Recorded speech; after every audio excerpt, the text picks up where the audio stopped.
The following program is rated TV MALV. It contains strong language, violence, and nudity. It is intended only for mature audience.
Yo. It's TTB After Dark, episode 56. Law present Antifa. Today is June 23rd, 2026. And yeah, man. We got a lot going on today. Right now, the NBA draft. That's why I got the jersey on, man. Hey, I still miss Luke. I ain't gonna lie. I still miss that dude, man. Man, I couldn't imagine he was here with Cooper Flag, but that's another story. But yeah, we got a lot of stuff going on, man. Got Texas Antifa getting sentenced. We got some developments on the Samantha Guthrie's mother's case. I can't remember her first name, but like a lot of stuff. We're gonna probably go through the video of the Karmelo, the whole Karmelo situation. And it's a lot of other stuff, man. Hasan and Asmongold, man. They've been going hard all week. Okay, what just happened? They got Dairy Queen. That's right. So y'all know the deal. Like, share, subscribe, man. If y'all watching the replay, please leave a comment so I get this algorithm, man. Try getting in the YouTube streets and in the Rumble streets, you know what I'm saying? So show your boy some love. And let's start with this. This is the Samantha Guthrie's mother case. This is sad here. That the second ransom note in the investigation indicated that the 84-year-old died after she was abducted. Todd Pyro joins us with the details. Good morning, Todd. A tough update here. Good morning to all three of you. The note said Nancy was, quote, buried with nature. The sender or senders of the first two ransom notes have not been publicly identified, and there have been no reported arrests in connection to them. The notes were received within days of Nancy Guthrie's disappearance. The first note demanded millions in Bitcoin in exchange for Nancy's return. Savannah Guthrie spoke out about the two notes back in March. I believe the two notes that we received, that we responded to, I tend to believe those are real. Man. Authorities have not publicly or confirmed or denied the note's authenticity, I should say. And we're now learning no money or Bitcoin was ever sent in response to the ransom demands. Images from Nancy Guthrie's doorbell cam showing a masked man at her house. Messed up. These were released early on in the investigation, but as we know, the suspect has not been identified. Savannah Guthrie sending a message to the suspected kidnappers back in February. We received your message and we understand. We beg you now to return our mother to us so that we can celebrate with her. This is the only way we will have peace. This is very valuable to us, and we will pay. Investigators have been searching for Nancy since she was taken from her. That's messed up, man. Couldn't imagine that, man. Somebody snatched up my mom or anything like that, man. It's awful, man. Real talk. Man, some people, hey, it's evil in the world, y'all. Real talk, it's evil in the world. So, her home in Tucson, Yeah, Arizona in February. There is a $1.2 million reward for any information leading to an arrest in the case or the recovery of Guthrie or her remains. Anyone with any information is being asked to call 1-800-CALL-FBI. Back over to you. I hope that family gets some closure. Thank you so much, Todd. man, just, just thinking of somebody like my mama, somebody, if I found out somebody done took her, man, I don't know how it would be. I ain't gonna lie. We might not see eye to eye all the time, but like that's still my mama. I wouldn't, man, I wouldn't know what I would do. I ain't want to put that in the air, man. So yeah, it's that sad story. And speaking of, hold on, wait.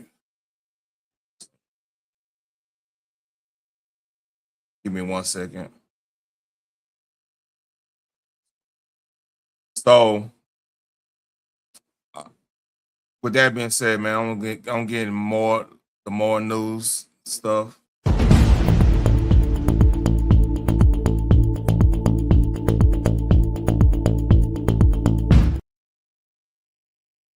So, President Trump, he was up in, I want to say Pennsylvania, and talking about they might be pushing for a national right to carry law. Hey, what's going on? All right. By the way, I might have to pause this because the marriage pick is in. I want to when they announce, I want to have the actual voice of it. So before I get on Trump talking about national right to carry, which is a big deal, especially like because that's one of the biggest deals. If you're you carry a gun, like you don't know which state you could actually do that in legally and everything. It's a kind of a convoluted mess.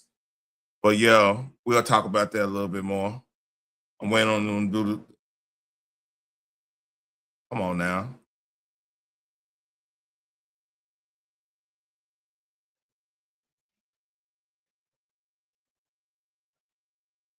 All right.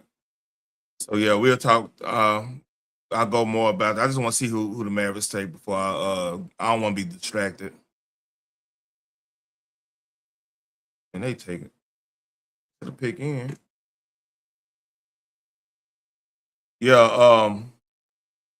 I hope everybody having a good day, man. Like I actually had an easy day. I came home, took me a long nap, man. Sometimes it ain't nothing like coming home from work, taking a shower, take a long nap, not being bothered. It's like the kid. Hold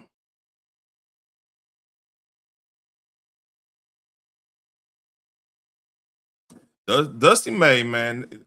I meant to talk about that yesterday. Yeah, we the Dallas Mavericks got a new coach, Dusty May, coach out of Michigan.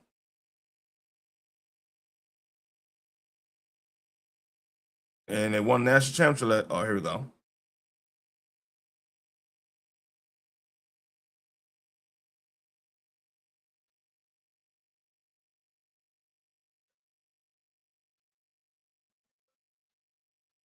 Oh, man.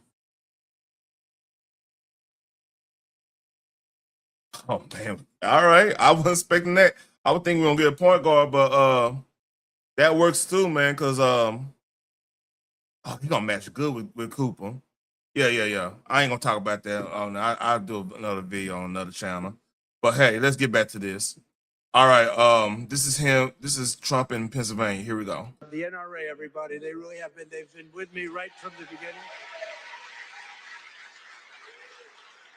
And Bill asked me, would I support the national right to carry legislation? How do you feel about national right to carry? Oh, yeah. Yeah. That's my free poll. You know what that is? That's a free poll. I don't have to pay $300,000 to somebody that doesn't even do polling, you know, to give you phony numbers. See, those are real numbers. National right to carry. Yeah, we're working on it. The NRA, everybody. Yeah, you get natural right to carry, man. That'd be a big win. And mix that with changing the marijuana, the weed classification. That's a big deal, man. And plus, it's you know, especially when things going on like this. I mean, this. So this happened. This whole scenario happened roughly 10 miles from me. So going due south. 8 defendants convicted in the Prairieland ICE detention center attack case will be sentenced today in federal court in Fort Worth. So far, only 3 have learned their fates. Benjamin Song was sentenced to 100 years in prison. Cameron Arnold and Zachary Evans were both sentenced to 50 years. Dang. It comes more than 3 months after a federal jury found the group guilty following a 12-day trial stemming from an incident last July 4th outside the detention center in Alvarado. 8 defendants were convicted of charges including rioting, providing material support to terrorists, and explosives-related offenses. Benjamin Song was also convicted of attempted murder in the shooting of an Alvarado police lieutenant. The others face possible sentences ranging from 10 years to life. 8 defendants convicted in the Prairie. Oh, the leader. This is the leader. I'm sure. I mean, of course, he's of the community and everything. I mean, no offense to that and everything, but. Yeah, man, like, 100 years. He getting 100, man. Everybody thought, Texas don't play, man. Hey, we don't play. That's why I'm like, hey, y'all got chill. Y'all moving down here, y'all got chill, man. Y'all can't, hey, especially this terrorism thing. They got him. They said, all right, yeah, we got you. You ain't, you know, we didn't put you up out of there. You're going to do this 100 years, man. And a lot of people, and I don't even think he's eligible for parole. Like, if he is eligible for parole, like he eligible like at year 60 or something like that. Ooh, boy, 100 years. Man, dang. So yeah, that was a big news of the day down here, especially because like that I remember when that happened because that happened. Then the situation at the ICE facility in downtown, close to downtown Dallas. That went down. So it was a whole sporadic. Then that movie came out. I'm man, like one bout after another. That came out, man. Like that was the wrong time for that movie to come out. I don't think like Hollywood was bigging up it, but I don't think a lot of people went to go watch that movie, man. And I watched it, and man, like I said, it was cringy. I ain't gonna lie, that movie was cringy after that, knowing all this was going on. So it was almost like they were trying to push people to the edge to do that stuff, do more stuff, right? So yeah, man, 100 years for the leader, and this him right there. Believe it or not, that's a him. Yeah, man, and they getting life, and man, it's crazy. And speaking of more DOJ stuff, the DOJ has announced some charges against 455 defendants across 45 states. For healthcare fraud schemes, including over $6.5 billion in false Medicare and Medicaid claims. This is just the beginning. Fraudsters can no longer rip off American taxpayers. If you seek to harm or cheat Americans, we will find you, seize any assets, and prosecute you to the fullest extent of the law. Thank you very much. I'm going to turn it over now to Secretary Kennedy. Thank you. Thank you, Attorney General Blanche, and thank you to the White House Fraud Task Force, to Colin McDonald of the Justice Department, to Director Kash Patel of the FBI, to the HHS Office of Inspector General, Dr. Oz and the CMS team, and the investigators and law enforcement officers who brought these cases forward. President Trump directed this administration to confront healthcare fraud aggressively, and we are doing that. The 2026 National Healthcare Fraud Takedown uncovered $6.5 billion in alleged fraud, the second largest amount ever charged in a single. Man, it was scamming hard, man. I go back, I hear that again. 2026 National Healthcare Fraud Takedown uncovered $6.5 billion in $6.5 billion alleged fraud, the second largest amount ever charged in a single healthcare fraud operation. The Department of Justice charged a record number of Medicaid fraud defendants. More than 440 defendants now face charges. This effort brought together federal agencies, state partners, and U.S. territories across the United States. 18 of the participating states, as Attorney General Blanche pointed out, were blue states with Democratic governors. Fraud does not recognize party lines, and neither does accountability. Today's cases include the largest Medicaid fraud enforcement action in the Department of History, 165 defendants charged with allegedly submitting more than $200 million in false claims to Medicare. Man, they scheme, man. 200 million. Allegedly submitting more than $200 million in false claims to Medicaid. These schemes did not target government programs. They targeted the American taxpayer. They stole money from workers who pay taxes, from families who depend on Medicare and Medicaid, and from patients who trusted their healthcare professionals to be serving their health interests when it turns out they were just chasing money from our agencies. The allegations in these cases are particularly disturbing. Some defendants allegedly ordered medically unnecessary tests. Others prescribed products that patients did not need. Some allegedly fueled opioid addiction to increase their own revenue. In certain cases, I wonder why all the drugs going on.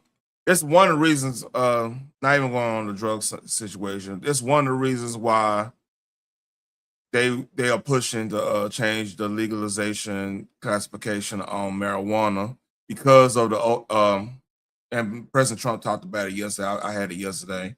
Like they have to kind of do something different, because the opioid addiction is bad. Like, it's crazy right now. I mean, if nine times out of 10, like, a lot of the homeless either like vets or they got hooked on these opioids and then went to something more cheap, then end up getting hooked and, strong arm in that situation. With the drugs, I should say. So yeah, man, like it's bad. I want to say that's probably one of the biggest culprits of the homeless epidemic is the opioid crisis. These patients allegedly died while believing they were receiving legitimate medical care from providers who only viewed them as billing opportunities. These defendants did not simply break the law, they violated the trust that patients place in medical professionals. Yep. One of today's indictments charged a hospice owner in Los Angeles area and two marketers in a $27.7 million Medicare fraud scheme. According to the indictment, the owner paid illegal kickbacks to obtain personal information of deceased Medicare beneficiaries. So here's the thing. If you want, like I've been covering the Nick Shirley stuff with the Somalians up in Minnesota and stuff, which blew up, that story blew up to a lot of things. Like we probably wouldn't have had the Renee good situation if the Nick Shirley thing didn't go down like it did. So yeah, like yeah, man. This is a direct action from the Nick Shirley stuff.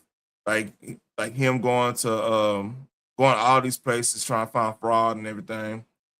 So citizen journalism does work, folks. Citizen journalism does work. And like hopefully they clean this stuff up. Hopefully we get some some laws, some that could make it harder for the fraud to happen. Make it have some more checks and balances, some more regulation on that. Like I'm used not a person that's I'm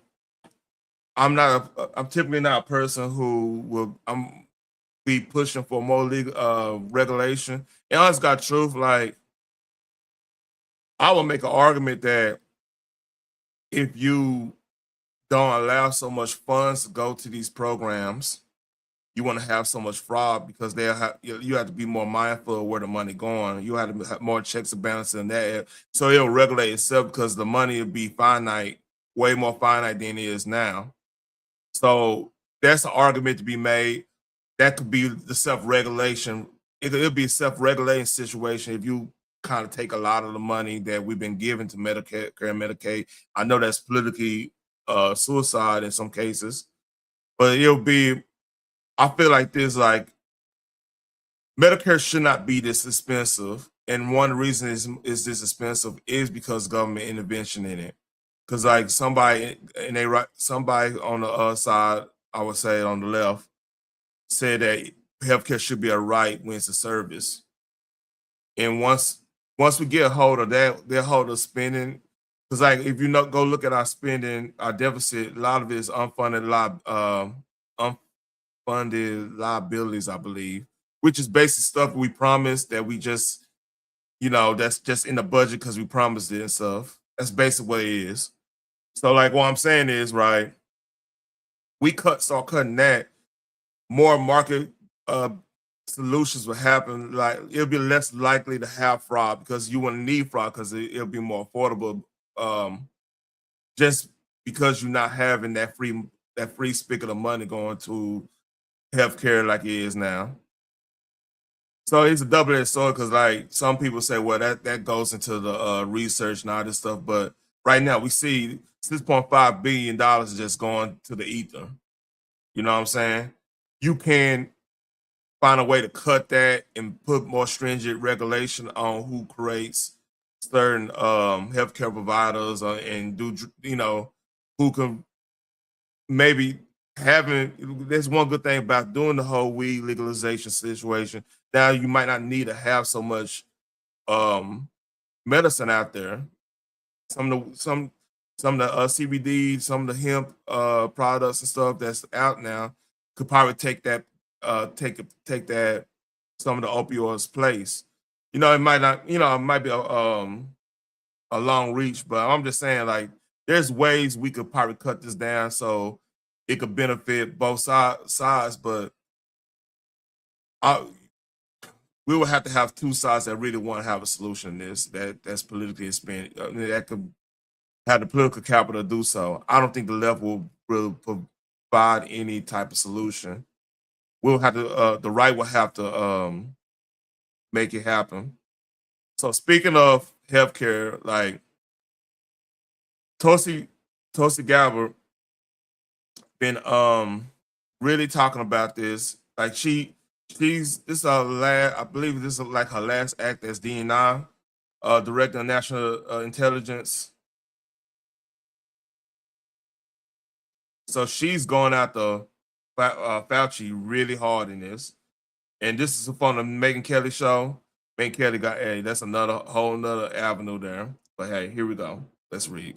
But the thing that we are working with Jay Bhattacharya, the new NIH director, on with, as well as Secretary Kennedy, is looking at the gain of function research that in the case of the Wuhan lab, as well as many of these other biolabs around the world, was actually US funded and leads to this dangerous kind of research that in many examples has resulted in either a pandemic or some other major health crisis. Well, let me ask you specifically, because we already know that EcoHealth Alliance was partnering with this Wuhan lab to do gain of function research. That's right. We just have never been able to have somebody say, it was that exact experiment that led to this COVID bug. But have we gotten there? What's the new thing that you're digging in on? We are working on that with Jay Bhattacharya and look forward to being able to share that hopefully very soon. Okay. That specific link.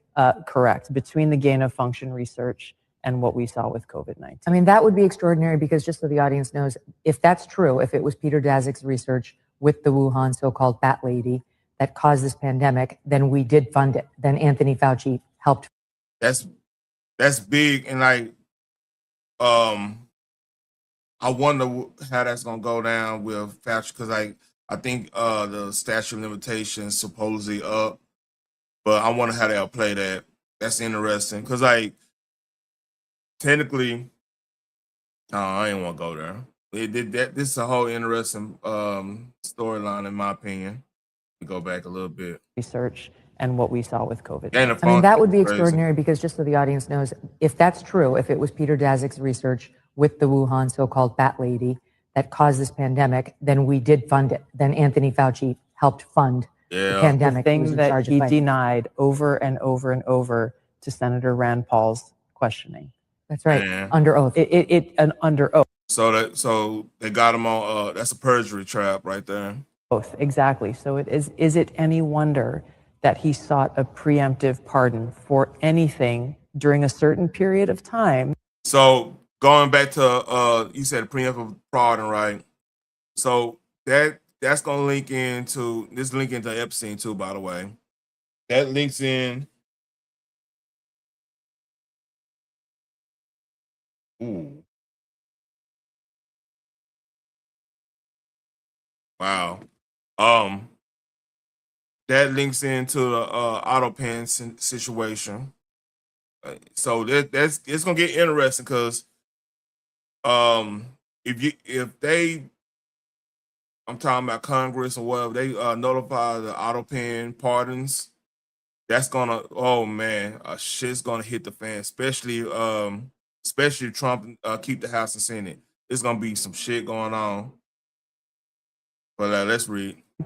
By President Biden before he left office. And then strong-armed and smeared people like Dr. Jay Bhattacharya, anybody who came out and said, I don't know if that's natural. This actually smacks of lab.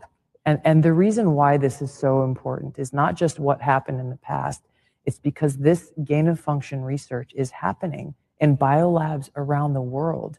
I got attacked, and I think you saw this, we've probably talked about it on your show before, when I warned against US-funded biolabs in Ukraine when the Russia-Ukraine war kicked off for this very reason. Who knows what kinds of pathogens are in these labs, and if released, could create another COVID-like pandemic.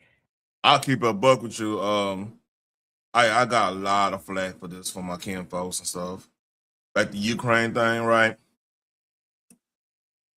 My theory on that is that was a handshake deal. I feel like there was a little handshake deal situation going on with that. What I mean by that is like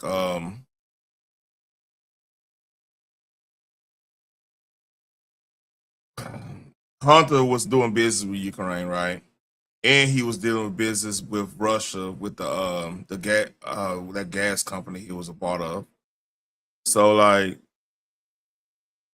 it didn't make sense in my opinion, knowing like Russia really need to have like a good trade deal.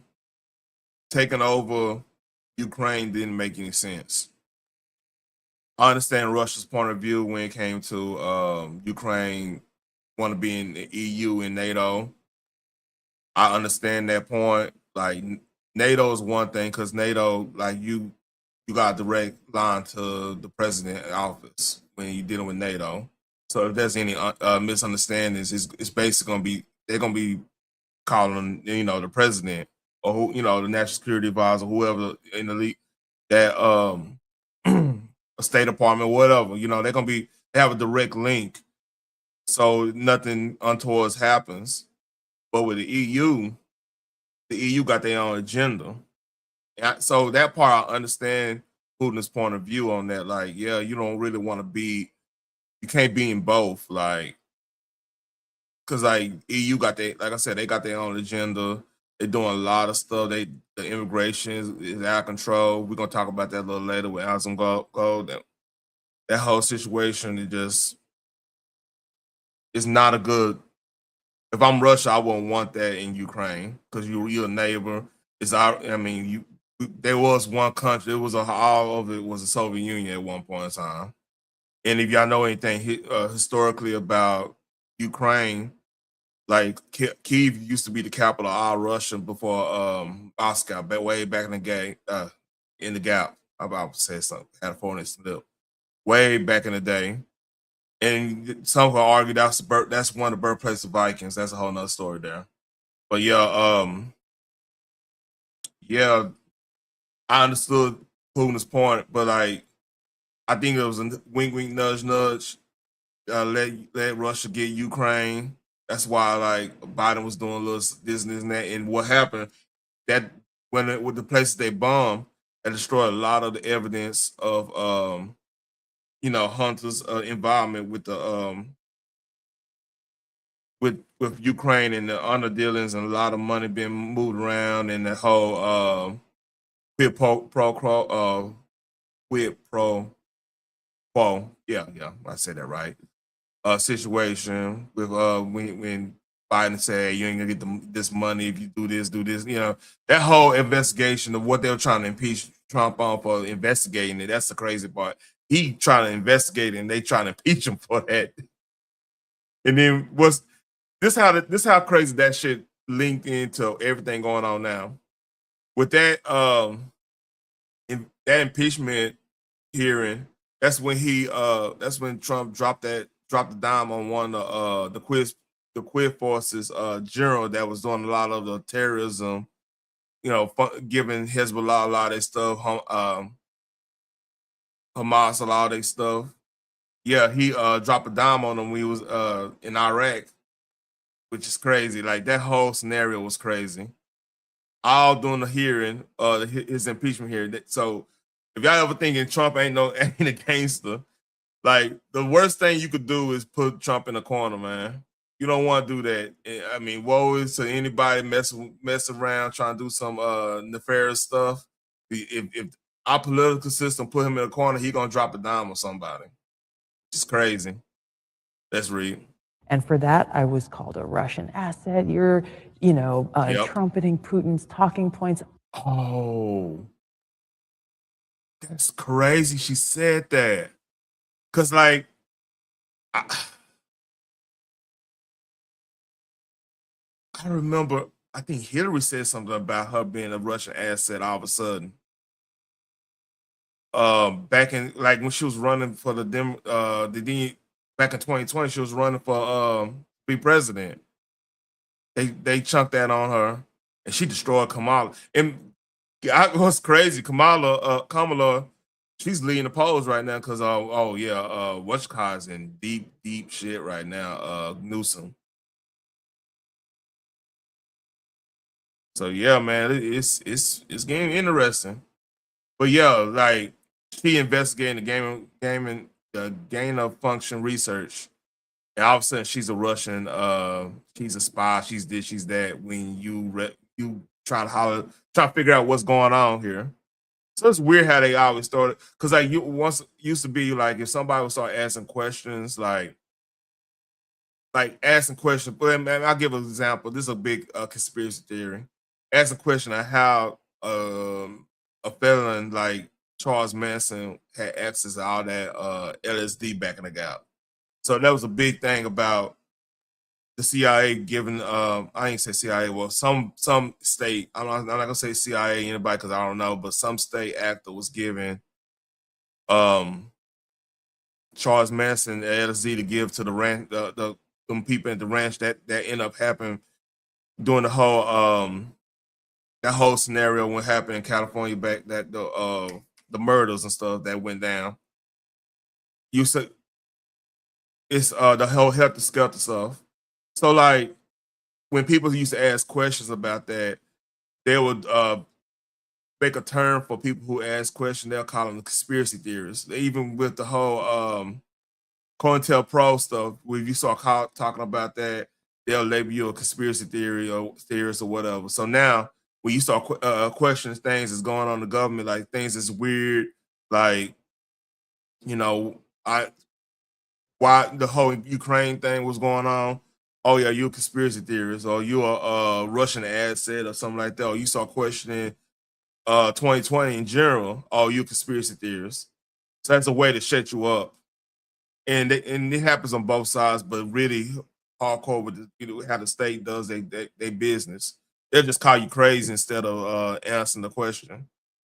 So you gotta be quick. So sometimes the question is more dangerous than the answer. You know what I mean? All of this nonsense simply for speaking the truth and stating facts that, by the way, are still on U.S. Embassy Ukraine's website today about how the U.S. has funded these biolabs in Ukraine. But my point is, in order to prevent another COVID-like pandemic or another major health incident that could affect us in the world, we have to end this gain of function research and provide the evidence that shows exactly why and how it's in our best interest, the American people's best interest, to bring about an end to it. So this the brick wall she gonna be going against, even saying this. So here's the issue. China's doing it. Russia's doing it. Or we have probably people have theorized they doing it. South Africa is a big player into the gain of function. They do a lot of stuff. I mean, where do you think AIDS came from? Allegedly, So like all these places, it's a lot of countries doing a lot of them in BRICS. What's up, Genesis One? It's a lot of these countries that does this situation, right? With the gain of function research and everything, right? So we'll be kind of in a disadvantage if we got rid of it, even though it's illegal. So like, it's a catch-22. Like, and then on top of that, who's the actor? I mean, all it takes is one bad actor in our government to set some stuff off. Like, it's a scenario. Like, one thing about, I read a lot of spy novels. Like, I don't not necessarily always read them. Sometimes I listen to my audio book, right? It's Audible. That's the app I use. So yeah, I listen to a lot of Tom Clancy stuff, and really Tom Clancy, he was a liaison to like the Pentagon stuff from back in the day and everything. He started making spy novels and stuff. He got real big during the Reagan administration. If you don't know his books, Hunt for Red October, Rainbow Six, Some of Our Fears, Executive Decision, Patriot Games. Patriot Games probably his first one. Just to name a few. So he on the original Rainbow Six, and like if y'all ever played The Division, that's a Tom Clancy storyline too. So the original one was it was basically some elites in the government that end up getting into the big pharmacy level like company. They start being corporate pharmacist type situation, right? They did like gain of function. So, and it was environmentalist. So what their idea was, the whole plot in there, I'm just saying the plot, was for them to create a weaker strain or something that everybody get, but like nobody would get super sick off of or whatever. It was like a version of like a flu or whatever, right? But then the vaccine and cure would actually be worse, than will actually activate a deeper strain inside the strain. And then it was like it will activate it, but it won't be contagious until a certain type of event. So like basically Rainbow Six, they had to go and stop that situation and apprehend the people. So that's basically the story of the original Rainbow Six book, right? And it's crazy reading those, then seeing what happened in 2020 and hearing about the gain of function research situations and, hearing about this stuff. Like people, they kind of sometimes with fiction, they kind of use scenarios that probably been floating around in places of like the council foreign relations and stuff like that. They float a lot of this stuff around, and to kind of get people's minds together on how to respond to something like that. It's interesting how they do things. And if you listen to any spy novel, you'll have that scenario. So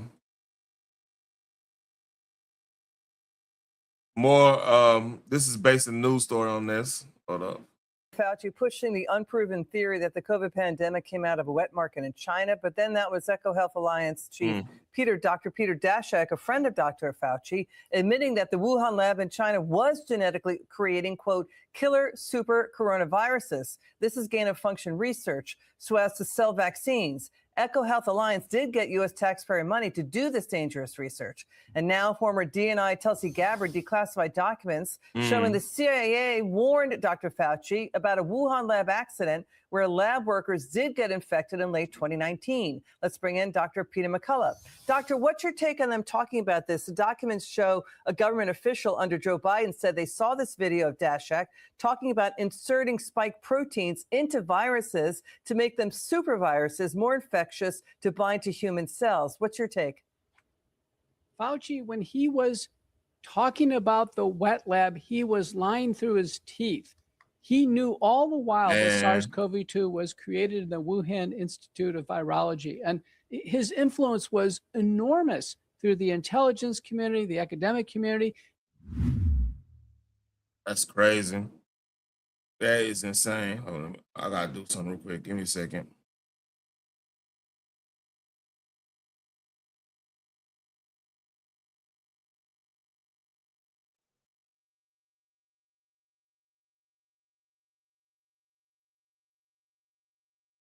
Appreciate it, Phoenix. Yeah, so and that was room like Chinese. You can never really like be like, okay, believe what China's saying, because like they had a reason to not be super. Let me see. Fauci pushed. I gotta show y'all something funny a little later on. Oh, I need to drop the link. Let me drop the link. Y'all can come up here, man. I'm chilling tonight, man.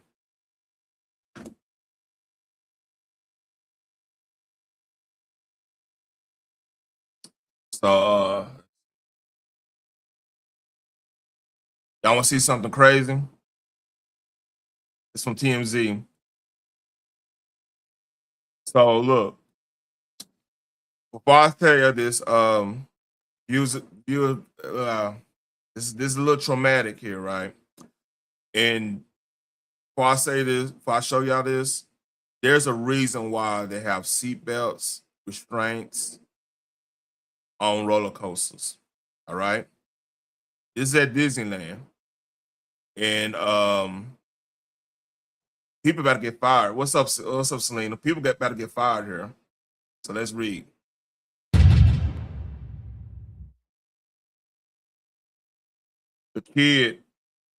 Some kid fell off the splash mountain.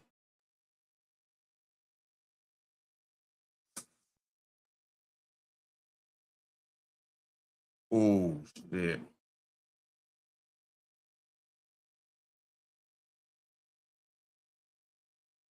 All right, I ain't gonna watch that anymore. I gotta see. He got it out the ride. Look like. So here's the thing, man. And I'm a roller coaster enthusiast. Me and my daughter, we just got season passes. And I'm very stringent on this stuff, right? I'm very stringent on this. I make sure she does everything right, because I've rode so many roller coasters in my life. I know the whole. I appreciate it. Hey, yeah, Selena. Like you got it's important. Like if y'all going to these theme parks with your kids and stuff, make sure they are in there like really good. And like Disneyland is really like easier. I ain't gonna say easier. It's more of a safe park in the first place. Something had to go on in they must be doing something in the actual in the ride itself to take the restraint off or whatever. Something was going on, man, because like that doesn't happen. You know what I mean? And like man, like y'all gotta be careful. Gotta check these kids. Don't do stupid stuff on these rides. Cause I see a lot of people, man, want to do this extra stuff, trying to be cool. Like these rides are when you in the restraints properly, it's less likely anything gonna happen. They got so many computers on these rides now. They got it's so much stuff that they have so you can just have a good time and you be safe. Like you can't like there was a scenario that happened at me and Selena's home Six Flags in the Roaring Rapids. It still ain't open at Roaring Rapids because somebody had their phones and the phone fell in the water. You know what I'm saying? They tell you not to have phones on these rides for a reason. Like there's legit ways to if you want to film something. Like I have metal glasses. Some of the slow like Roaring Rapids and some of the slower rides like George Road Scream or the Mine Train or something like that. Yeah, you could probably have your sunglasses on. They ain't gonna know the difference. You can film all you want to film and everything. Now I'll say this: like if you want like go on the Titan or go on the new ride, the Tormentor and everything, Mr. Freeze. Oh yeah, Mr. Freeze, man. Like my daughter loved Mr. Freeze. Yeah. So like you gotta have the restraints on, man. Don't let see this is just somebody doing something stupid. I mean, I hate to be. I don't want to blame the kid because the kid probably don't know, but like somebody, you gotta. That's why, like, I'm not. I'm always gonna go with my daughters until they actually like in high school. Like that's cool when they go by themselves. Middle school, I'm rolling with them because kids do stupid stuff. You know what I mean? Kids do stupid stuff. I did stupid stuff when I was in middle school, man. Like I keep it a buck. Like eighth grade Six Flags trip, we went on the slow rides. One of them slow rides, hey, I mean, that's when you have your first kiss and stuff. Like that's why I'm like, hey, I'm going with my daughters when they 13, 14, 15. You get in high school, you know better. You know the protocol. Now you act a fool in, I have to take a car away or something like that. But like 13, I mean, that's when all the kids, we are dumb as hell in doing that age. We still, it's like a middle of, you think you're a kid, you think you still, I mean, like you might still be watching, like, well, hell, people still watch anime and they grow like grown-ups and stuff. But you still doing, you might still be in some kiddie stuff, but then you think you know everything too. You know what I'm saying? I mean, like I said, I'm 3 years away from that situation happening, even in my household. I remember them days, you know. But like I wonder if dudes survive. I'm trying to see. Oh man, come on. See, X. I don't even want. Let me go and see more about this story.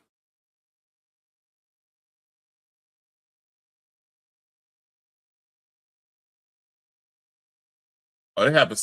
It happened Sunday.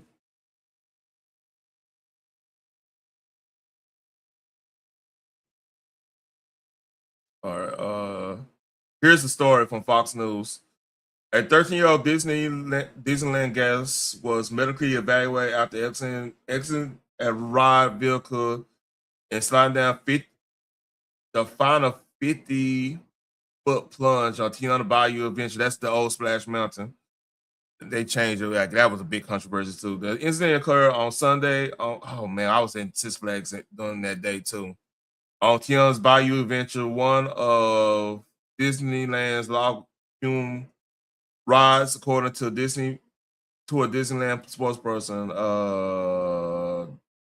I hate the non-gender language is stupid to me.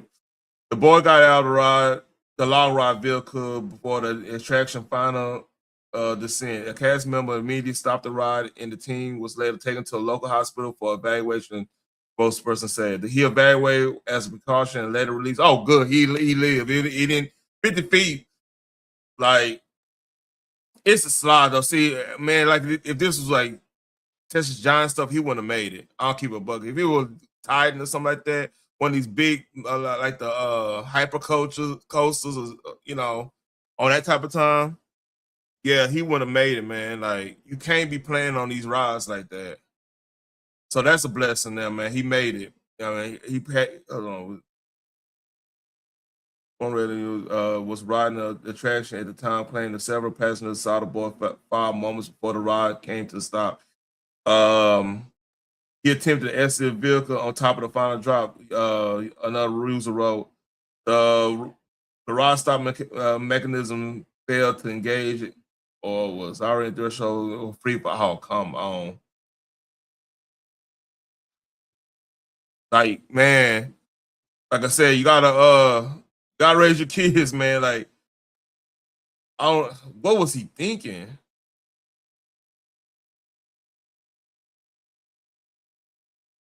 All right, no, that's Ferris Wheel. I just talking about other ones. So man, that's a blessing that nothing else happened. All right. So there was a video going on. Let's see if I can find that video. Hold up. I meant to get that video. This is a trip here.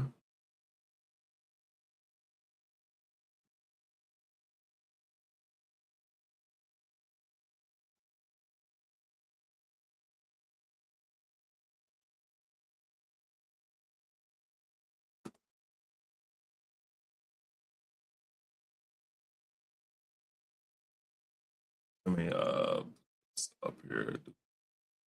So this chick right here.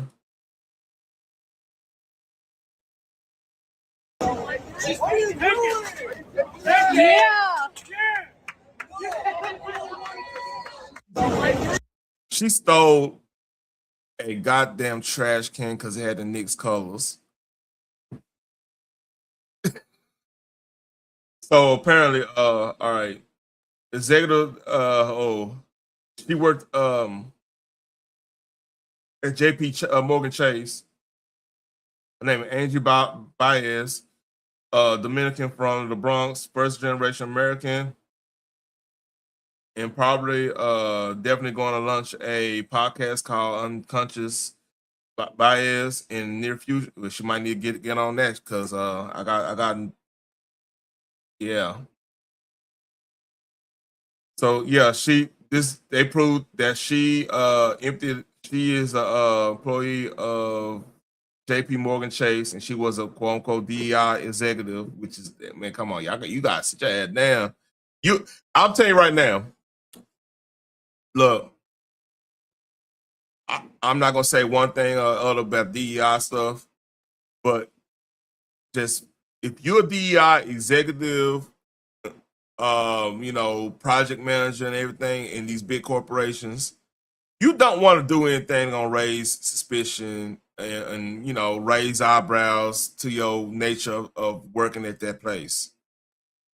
This is the last thing you want to do, because the thing is, the internet going to internet. People gonna figure out who you are, how you live and everything, what you work, where you work at, especially if you're doing something so outrageous, right?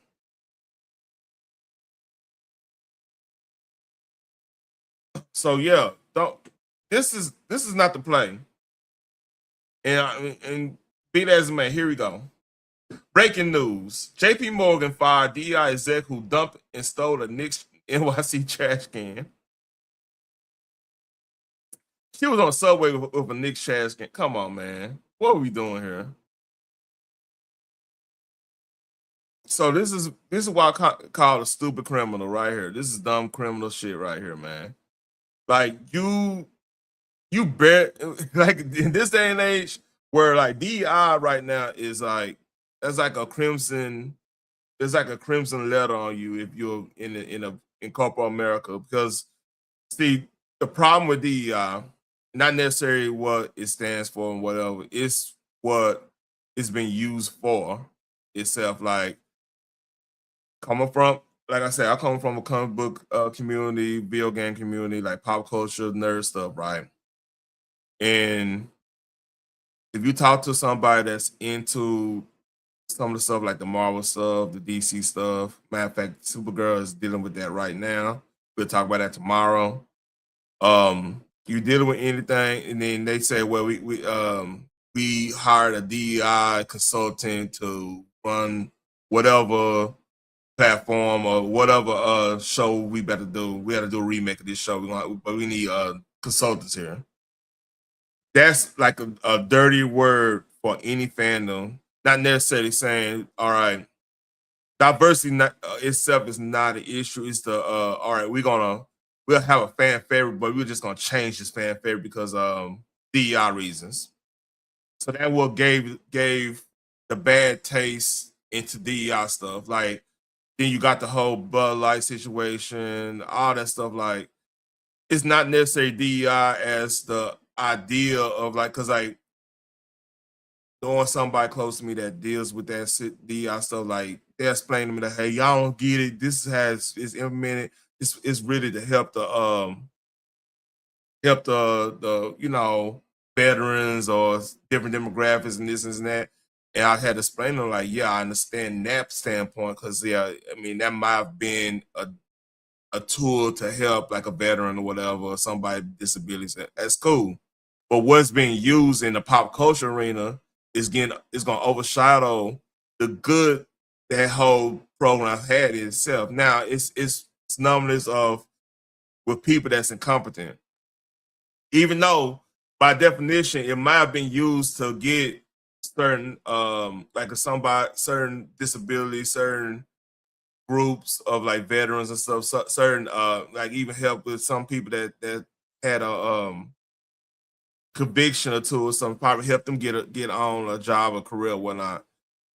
That sounds all good and all, but what pop culture sees when it comes to DEI is what they taken away. Like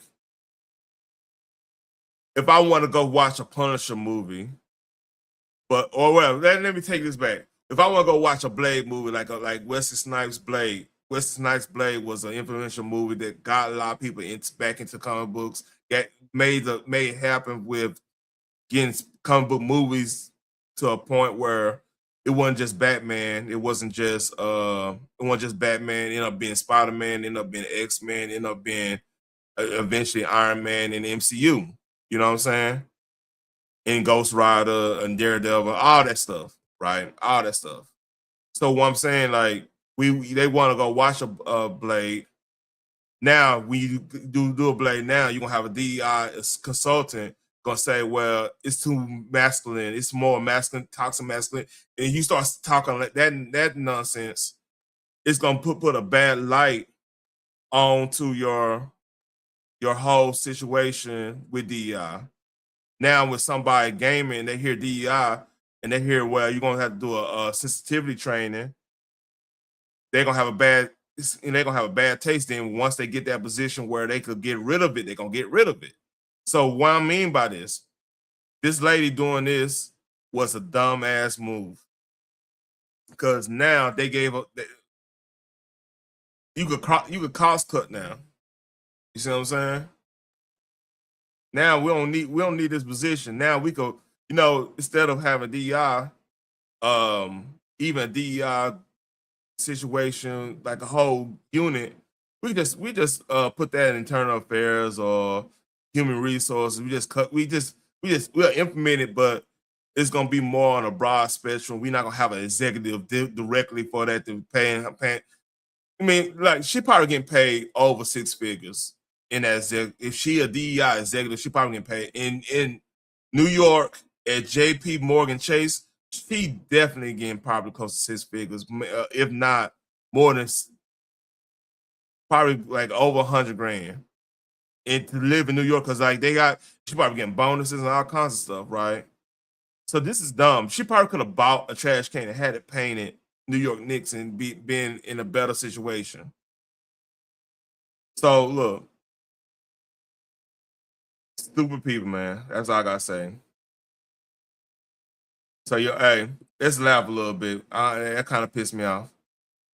So I might have to edit this, but I believe this was at the opening of President Obama's library, and you know Tim's is singing. Look who was bobbing the Tim's.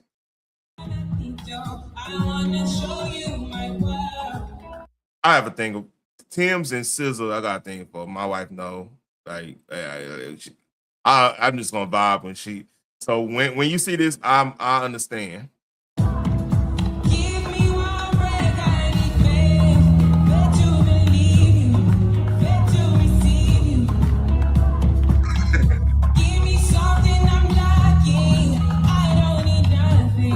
Where's the Bush surviving? You see him?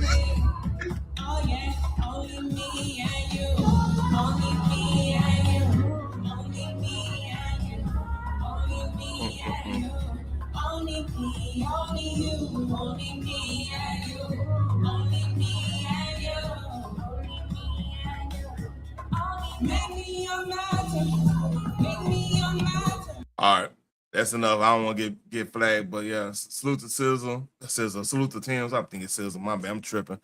Tim's, man, like shit. Hey, that's me. That's me and the wifey. We vibing to that. Damn, and what's up? Hey, she already know. Like, hey, Tim's, man, look. Hey, Tim's, man, hey, she done came through for you. How you doing, Genesis? How you doing, Jenny? But yeah, Jenny, did you see that exec? Let me go back to this. That executive, she's a DEI executive at Morgan Chase. She was still a Knicks thing, and she ended up getting fired like a dumbass. Stupid ass.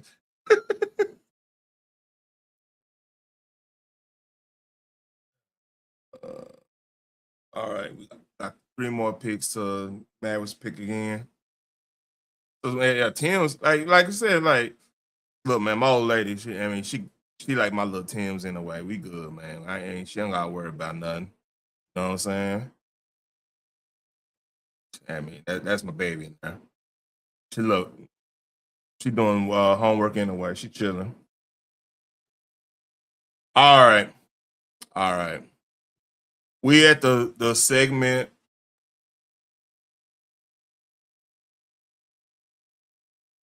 What are you talking about? Oh, hold up. You can't understand what was going on? All right, we go back. So this is this lady right here. She's a DEI executive at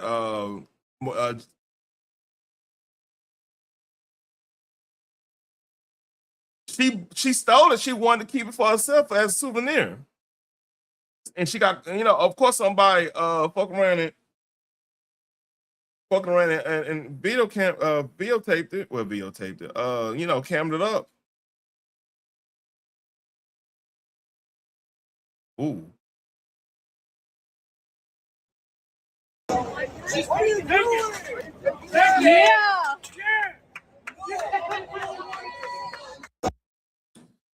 Yeah, it's just dumb. And then New York Post gonna get it. The woman who emptied New York Knicks trash can on the street then stole it was a DI executive worked at JP Morgan Chase. Then, bam, break-in. JP Morgan fired DI exec who dumped and stole the Knicks trash can. Stupid ass. Yeah, just dumb. Just dumb. Hold up. Shut your stupid ass. That's just dumb.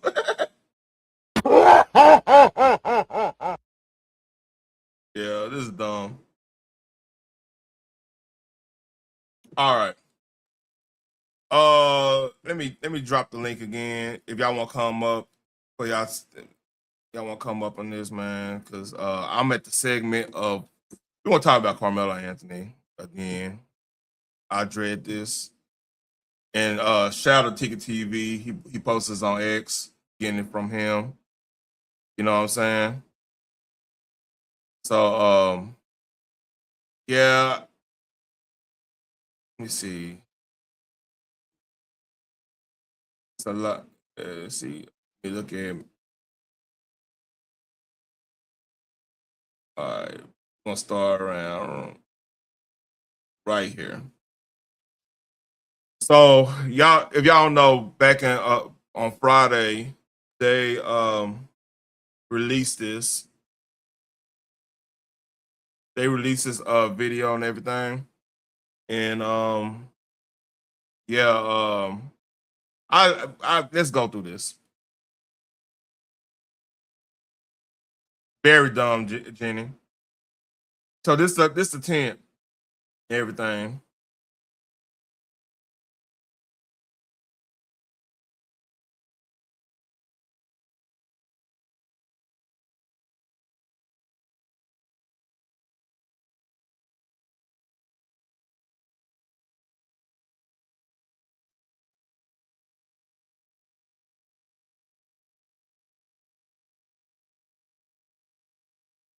So apparently he's in the tent right now. He was in the tent all along. So they just down there chilling.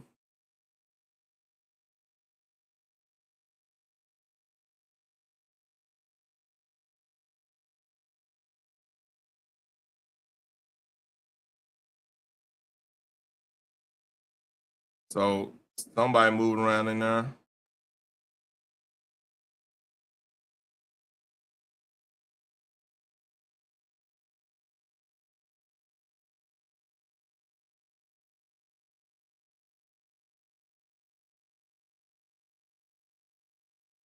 I'm gonna skip it a little bit.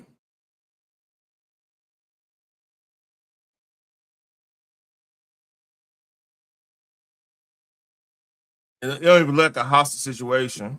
You know what I mean?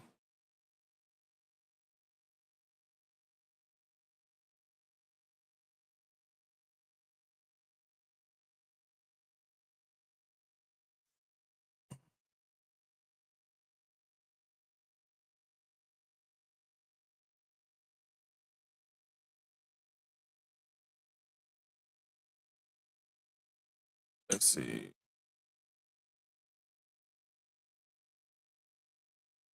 More kids going up there. I'm skipping a little bit because it's just they just sitting there. We almost there.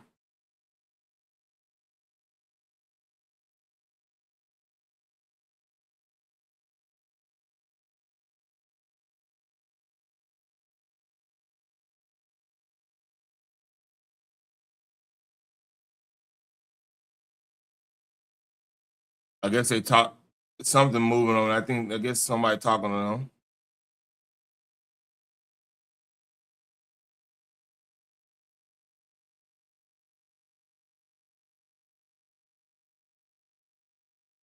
But again, right now it don't look like nothing hostile going on. Oh, there you go. There you go. So we go back. Hold up. So they were talking right there. You can see. What's up, JJ?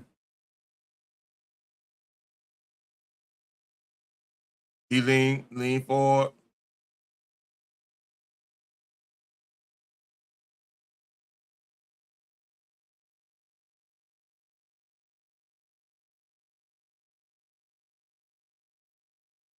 So yeah, he definitely wasn't jumped. So that's Carmelo right there.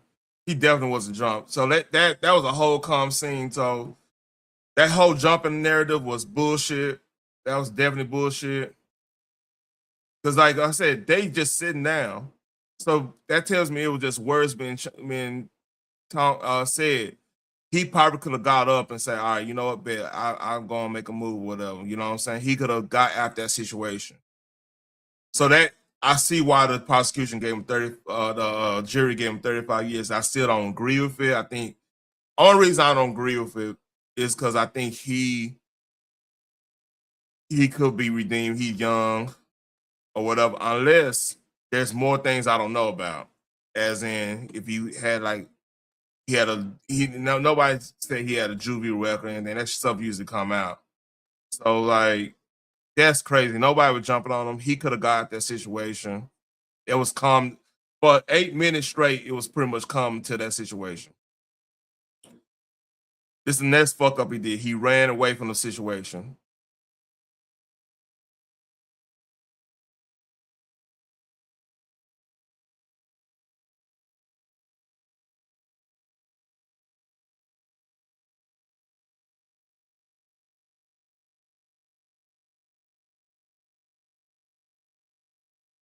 Yeah, man.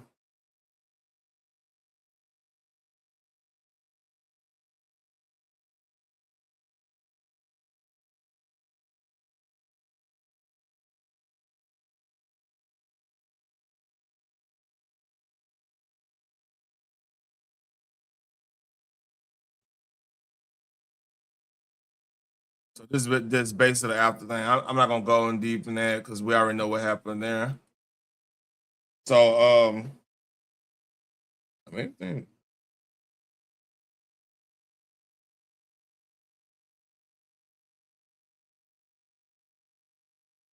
all right.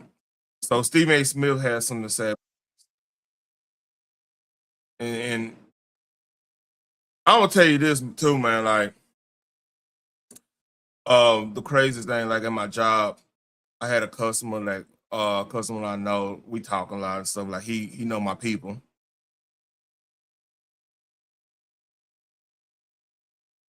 I definitely know the past.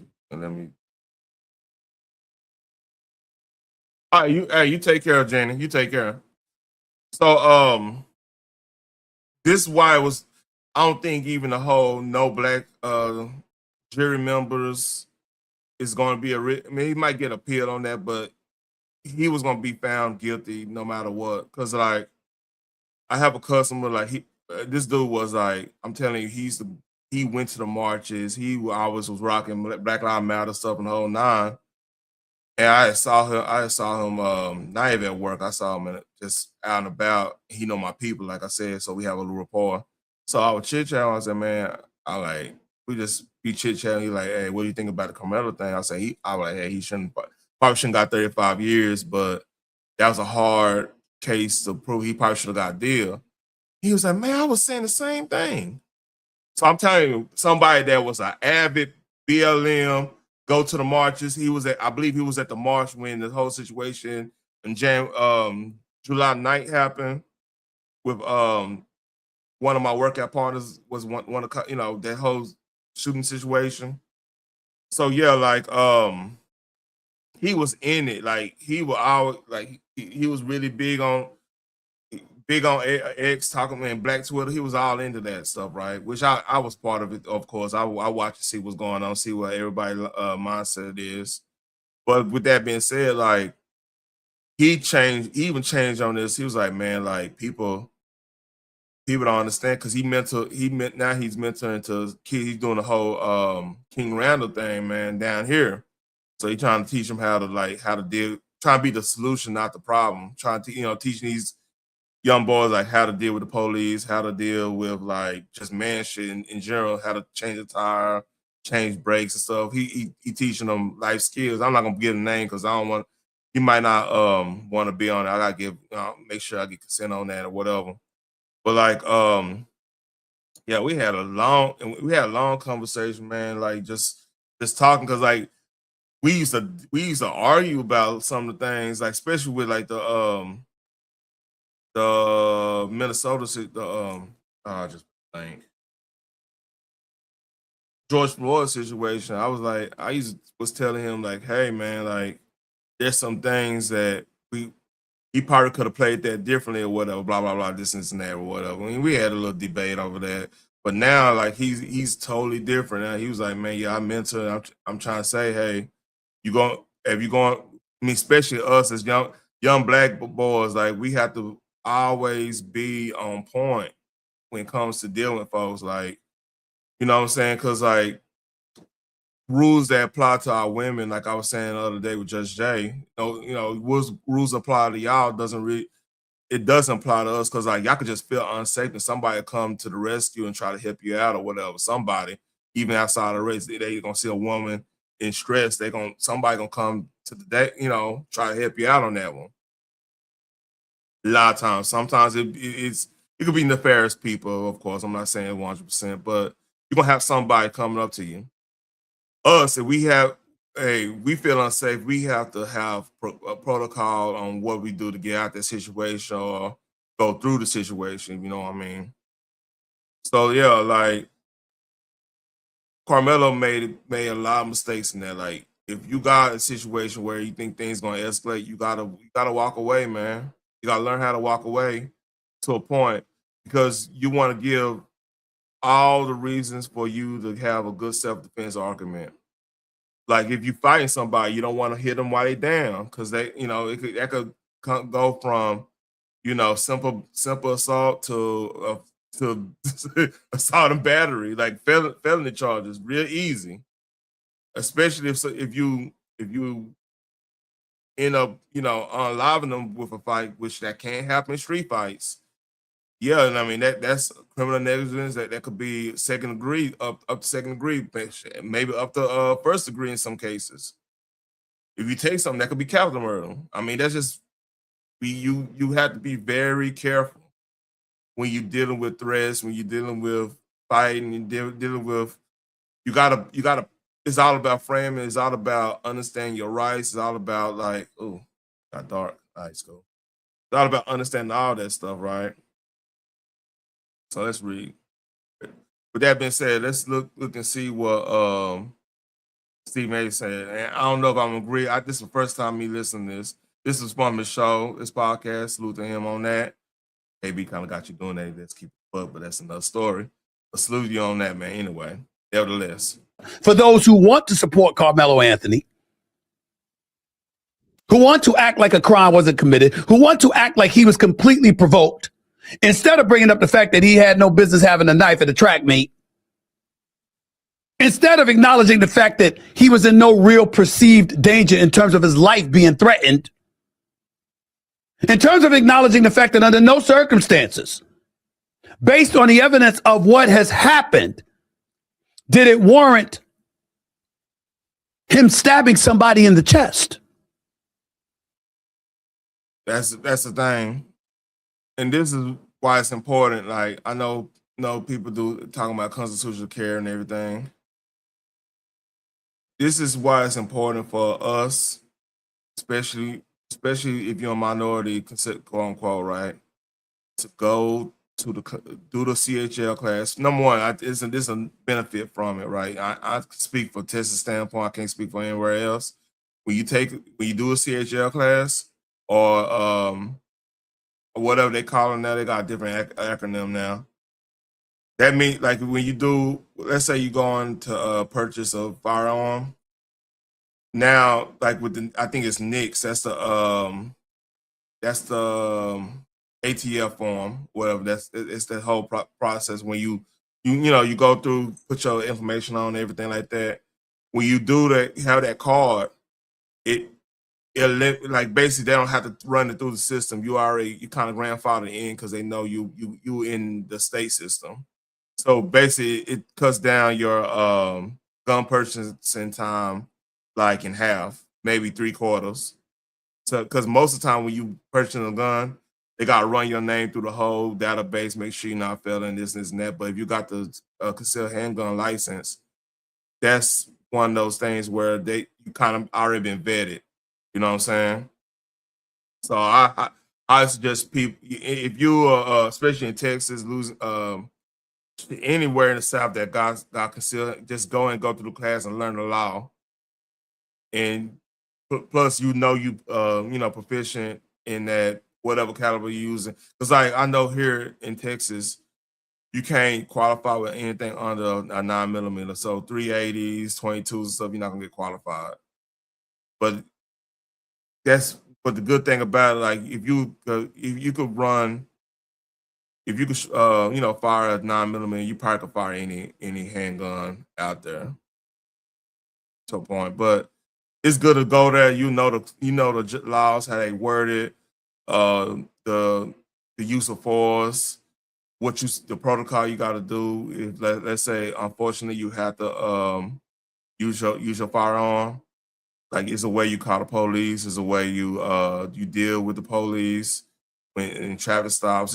It's all that. So like you a lot of times it's a lot of YouTubers that actually went through, like, especially not gun, but like car enthusiasts that go through that, right? So yeah, I highly suggest y'all going through that class and stuff. And plus, you can help other people understand the law. If we're going to sit up there and we're going to ignore those things, here's what we can't ignore. Here's what's unavoidable. People are going to bring this up too. Where's all this noise over what happened in Chicago on Juneteenth? Here's the thing, man. Even going there, like, these robber in the hood, like I'm gonna say, like, just in general, rival schools went to other schools and start mess. That's been, you're always gonna have that. Kids gonna be kids. They're gonna do stupid stuff, the whole nine, right? You always gonna have that. So with that being said, right, this could easily happen in the hood, and nobody that's protesting the situation, protesting the all-white jury and everything. Well, that's even capped. There wasn't an all-white jury. You had Hispanics and Asians in there, but some people that, they think they too black. Send them overseas, they be begging to come back. That's shout out to Ice Cube. That's a cold ass line. Y'all know that's from the Ice Cube, nigga. You love to hate. They claiming they too black. Send them overseas. They be begging to come black. Oh, man, that's a classic line. So yeah, they gonna call anybody that's not them black, mean white. So yeah, it's crazy on that. Let's read. What's the relevancy for that? The relevancy for that is that we're arguing and going off and expressing hell and fury over the conviction of a guy who acknowledged he admitted he committed the crime. Told the police, it's not alleged, I did it.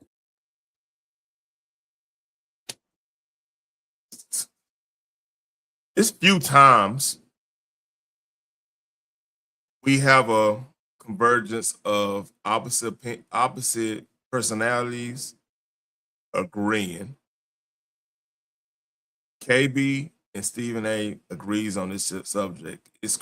So, and then here's the thing. If you notice, there wasn't too many protests over this, because a lot of black men, a lot of black women, have the sentiment. And I'm about to go through something and show you. And I want to say this. Corey might be right about this person I'm gonna bring up after I go through this. He might be right. Corey Holcomb might be right about this dude. I'm gonna just say it like that. Let's read. Because he put his hands on me, so I did it, according to the reports. We've got people all over the place going off, talking about police officers, talking about the court system, talking about the inequity within our legal system, et cetera, et cetera. But 39 people get shot on Juneteenth. 6 are killed. Don't got nothing to say about that. And we're not hearing anything. Why? Because you can't make money off that.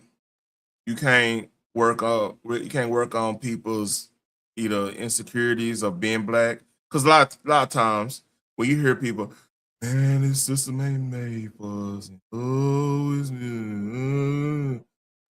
they basically saying, look, we can't cut it.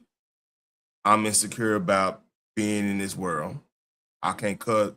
I need help. I need somebody to help me. That's why I'm here. Maybe I'm wrong. Maybe that's a pick up myself with a bootstrap type of mentality. I don't even agree with that. Like, I don't know, man. It just I will just say this, like, when you have people like that's why you're not gonna talk about the hood violence, because then they're like, well, it happened in white communities too. I say we ain't talking about what we trying to fix our situation. White folks, hey, let white folks do white folks stuff. I thought y'all wanted segregation. That white folks did white folks. How about we deal with our stuff? I don't know. That makes too much sense, right? Is that Austin fell onto Karmelo's knife trying to. I'm sorry. I wasn't ready for that. I mean, I have to give this man his proper introduction. Let's see.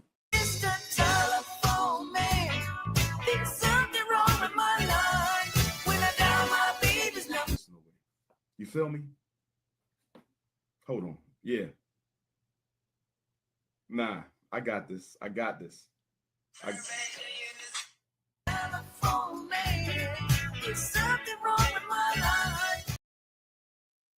All right. Austin fell onto Karmelo's knife trying to attack him because the knife is 3.5 inches. The cut was only 2. Loon, if I'm stabbing you, why am I going halfway with a knife blade that's only 3.5 inches? You fell on.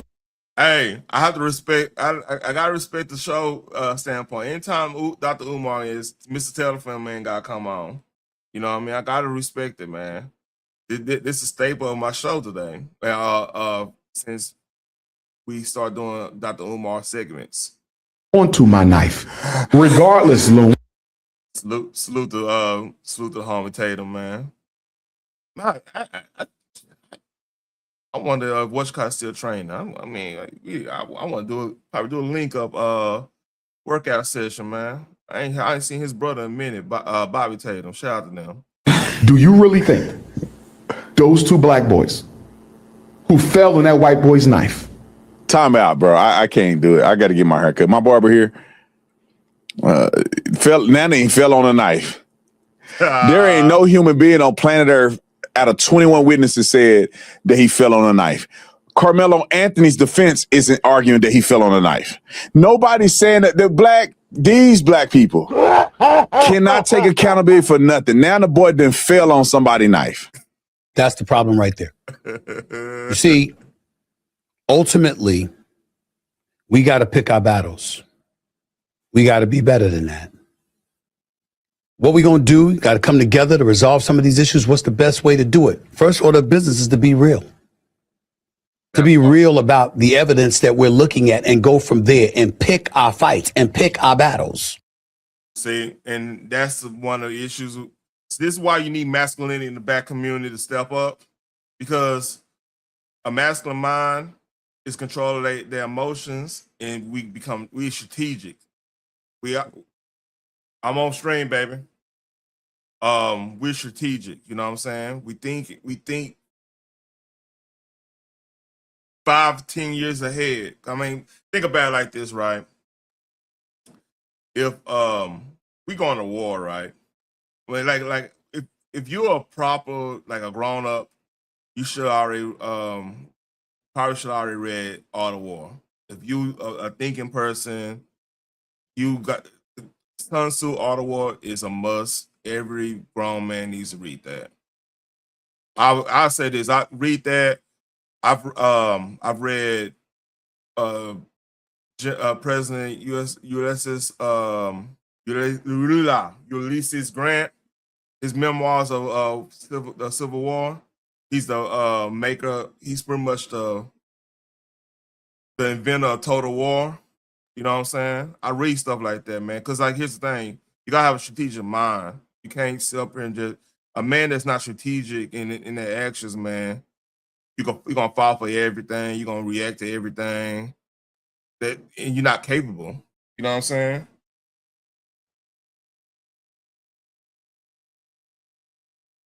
And everything. So, man, like I said, like that's what's missing in our community, right? We got a lot of people that's super emotional about everything, where you going, where you doing, who you talking to, this and that. But that you got that type of shit. You got people who want to play too goddamn much instead of just, leading with respect. You got those types, leading respect, being respectful, no matter where you at. You know what I'm saying? You got people just want to control what we do. It's a lot of that. They just want to control where you go, where you do, who you talk to, how you wear your stuff, who you know, all that shit. Like, because in reality, people who are like that, I found out just in general, they typically the most insecure person in the room. Really, is they insecure, so they feel like if they can control you and control people like you or whoever control the room, nobody will point out the insecurities. It's a defensive mechanism. And the reality is none of us are really fully in control because like God laughs at our plans. I know that's not in scripture well, but like how many times your plans get thwarted because life happens? You know what I'm saying? A lot of my plan, like my uncle passed. Like, let me tell you, I'll tell you this because I haven't said really anything about it. Because in my grieving process, I work through my grieving process. I work through pain. I work through adversity. I go straight through it. I don't. I try to laugh. Try to do things to get over that. You know, I'm gonna go to the gym. Man. Like, I do make a confession, man. Like that day after I found out after I saw my uncle pass, and it's like literally I was sitting right there watching him pass. That messed up situation. I went to the gym. I said I gotta do something. I do something productive, right? And I do something productive. So I went to the gym like real early. I want to say 2:00 in the morning. I was the only one in there. The leg machine. How my gym is, the leg. Most of the leg machines are in the outside portion. So it's made so you get a lot of sweat and everything. It's more open and everything. It's like a shed and everything, right? So man, I'm over here lifting weights. I'm listening to rock of all things, like some metal, because I wanted to hear something that's gonna keep me up. That I'm not gonna be in my feelings like that, man. Yeah, I was listening to Kill Switch Engage. Yeah, I listen to rock. I listen to Kill Switch Engage, like they Live from Palladium album. And it's a song called Unbroken. Not Unbroken. Hold on. Let me find it. I'll find a song. I know it might be, oh, you listen to rock, you listen to white folks music. Yeah, all that shit I hear all the time. I am broken too. So basically, the whole thing was basically saying like, cause like the lead singer was dealing with addiction, and he was saying, well, I mean, run away from your pain and everything. It was a deep song. It's a deep song, but like it's a good song. And I'm over here. I got fucking 4 or 5 on the squat rack. I'm about to do some squats. I have 4 plates in like a dime, something like that. It might be like 420 or something like that. So I'm over here. That song came on. I'm listening. I'm just in my zone. The next thing you know, I just start crying. I just start crying on that one. I like it. And that's the way I grieve. Like, I don't want to be out here in my feelings. Because what happens when you do that, I found out, when you just don't do nothing, you don't be around, you don't laugh, you don't do this. One person do something towards you or something like that, you just go off and you'll get yourself in the worst situation there. That's how I am. So I have to constantly be moving. I have to constantly be doing. I have to be. If I'm in somebody's chat, I'm there. So I want to get my mind off of what I just fucking saw. That's how I grieve. Like even when I'm sick, I'm gonna do something that's gonna work. I use my mind so I forget that I'm sick. My aunt famously said, "This is the craziest thing." Back, I want to say I was 11 or 12. I had got pneumonia really bad, like a real bad case of pneumonia. Like they didn't think I was gonna make it. That was one of my near-death experiences. Like fluids in my both, damn near both lungs had fluid in it. It was a bad situation. I barely could breathe. I had to be in the hospital for like a week. It was horrible. So they got me they brought my Super Nintendo. This back when Super Nintendo was the thing. They brought my Super Nintendo in there, and my mama just rented a whole bunch of games. And I was in there just playing the game, this and that. And my aunt, she came in and she's like, "You ain't that sick. You playing a video game. Why you doing that?" Just saying that. And I'm like, I'm telling you, I'm 11, 12, and I'm saying this. I say, "Auntie, this is how I get old. I have to get my mind off the situation at hand so I can get through it." Pretty much. I'm paraphrasing. I didn't say it as eloquently. As a 13-year-old, but I said, "Hey, this is the way I get through it." That's how I get through things. When I'm in somebody's chat and some bad stuff, and I deal with some stuff, I have to get my mind off it. Because if I don't get my mind off it, and I start in my feelings, and I start thinking about things, what people said and how they said, and this and that, I don't do something I regret. So that's the way I work through it. People do different things, man. We're not all a monolith. We're not all the same. So yeah, man, I was all that stuff came out, all that crying and emotion came out and that was like the best lift I've done on a squat since I got back in the gym, like the last 15 years. It worked. And that's how I could be good with my family. I'm not snapping at everybody, and I could still work and keep an even keel. Cause like the thing is, like, my uncle did a lot for me to help me understand the Bible, help me understand life in general. When he helped me when my pops was on there. Then when my pops got there, everything came together in the right time and everything worked. You see what I'm saying? And like that's why when I see this Karmelo thing, man, the man in his life to like tell him the truth, tell him exactly what the deal is in the situation. They failed him, and because he should never been in a situation where he would have put his life online in a jury that might, you could say, not his peers. You can make that case. He shouldn't even been in a jury trial in the first place. They failed him on that. I believe that wholeheartedly because I know my uncle, I know my daddy, I know other people in my life. If I would have messed up, they would say, "Hey, you gotta take that L." You know what I'm saying? My cousin would have said, "You would have to take that L." You know what I'm saying? And that, they held me. We held each other to account.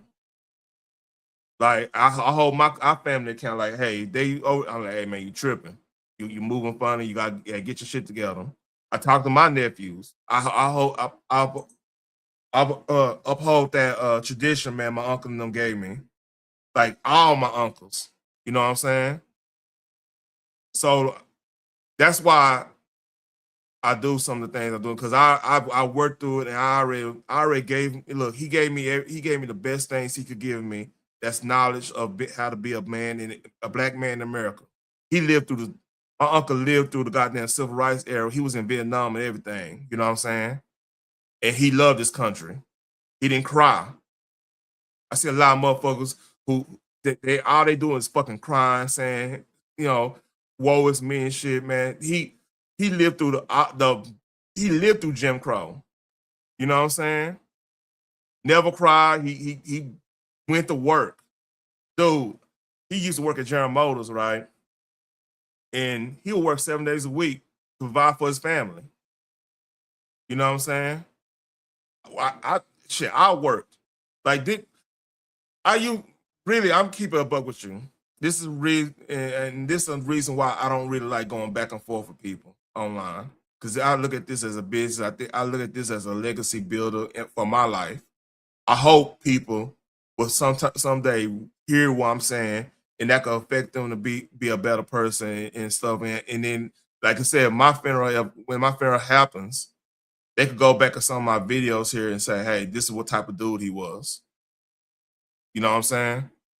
This is the type of dude he was. He had character. He had a value system. You know what I'm saying? He wasn't out here just going around cussing people out for not doing what they wanted him to do.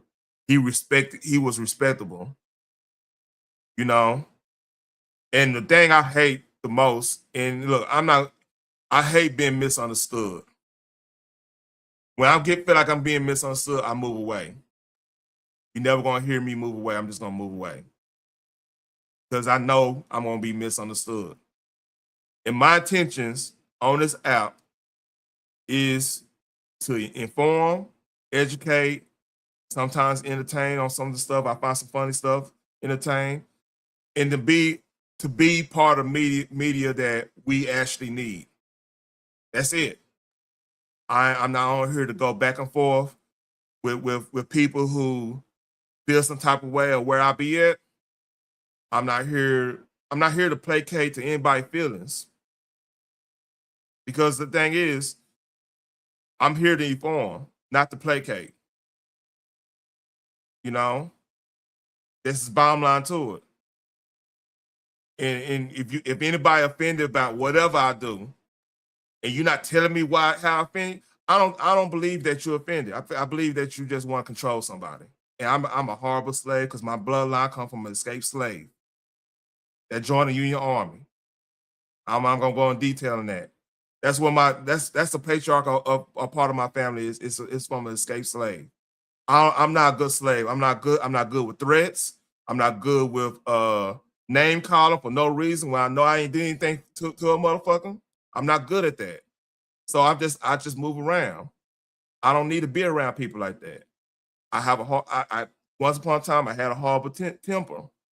Now I'm in the best place mentally in my life because I learned how to put things where they need to be at emotionally. I learned how to do that. I learned sometimes it's better not to run from anything. It's better to run through it. It's easier to run through stuff. Get it over with. You know what I mean? And I'm not gonna placate to anybody. I'm gonna go where I want to go. There's nothing anybody on this app could tell me to not do it. If I want to go somewhere, I want to fellowship with anybody. I'm gonna fellowship with anybody I want to fellowship with. It's just the way it is. And you can feel whatever you want to feel about it. You know, hey, smoke you one, get you a girl, and chill the fuck out. Hey, life is short. I'm in the middle of the country. There's other people, other things you could be doing instead of worry about what the fuck I'm doing. I leave it at that. That's wrong. It's important to do that. Again, I don't like the idea of Karmelo Anthony being sentenced to 35 years at all. I don't like the makeup of the jury, not having an African American on it at all. I get it. I understand. And I don't know all of the specifics that went into the jury ultimately being made up of what it was made up of. I'm quite sure that there were blacks that were interviewed and before being placed on the jury, before the decision was made as to who would be placed on the jury and who wasn't. But the point of the matter is that I don't like it. I don't like the look. I don't like the optics because we're here having these questions. But what's inescapable and what's undeniable is that Karmelo Anthony said he put his hands on me, so I stabbed him. That's it. He said it's not alleged. I did it. That's it. Confessed to doing so and told people he did so. Not only that, there were witnesses that saw it happen. Not only that, Austin Metcalf's brother was there. And his brother died right in front of him. I'm gonna tell you this. I'm gonna say it right now.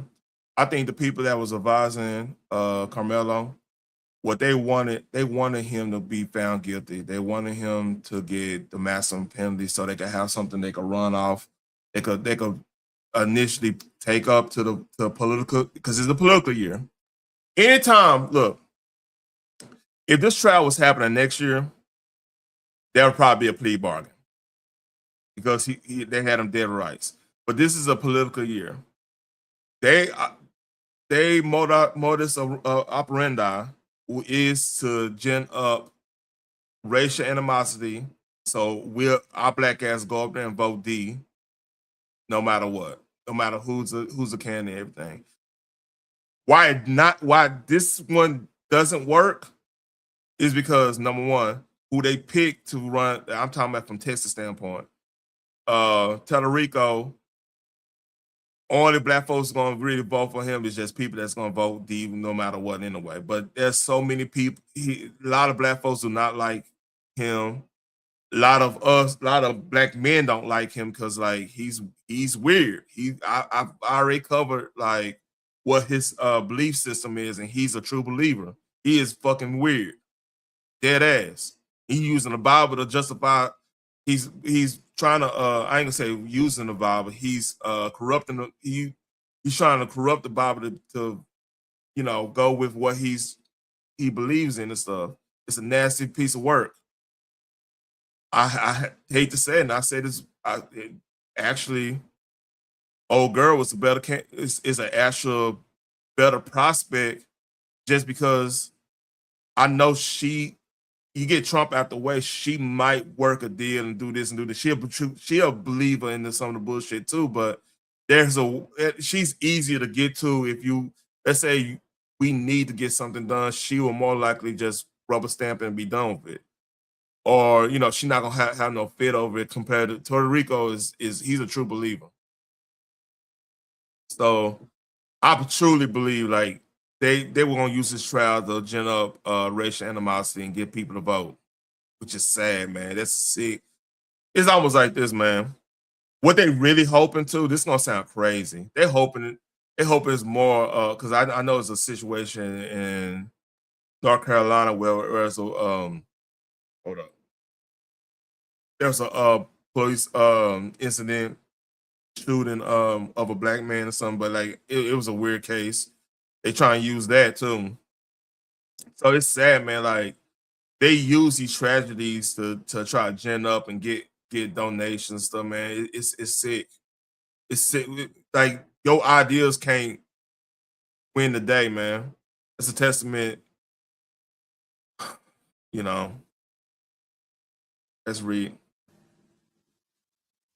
So when we sit up here and we think about the battles that need to be fought, we got to be mindful of what's worth fighting for and what's not worth fighting for. I'm talking about the merits of the case, not the human being. Yep. Because all of us are God's children. And my heart goes out to Karmelo Anthony and his family. I wish this didn't happen. I wish that he's not going to spend at least the next 17 years in prison, barring an appeal that's won. But he killed someone. Yep. Every time we turn around, there's something going on in Chicago. Every time. Mm-hmm. And the vast majority of victims happen to be black. When we going to speak about that? Same energy, y'all. Don't lose the intensity. Keep the same intensity. We going to fight and fight and fight over a young kid that admitted he killed somebody. And we care crickets when 39 people get shot and 6 get killed in Chicago on Juneteenth. That's insane. Chicago's out of control, man. So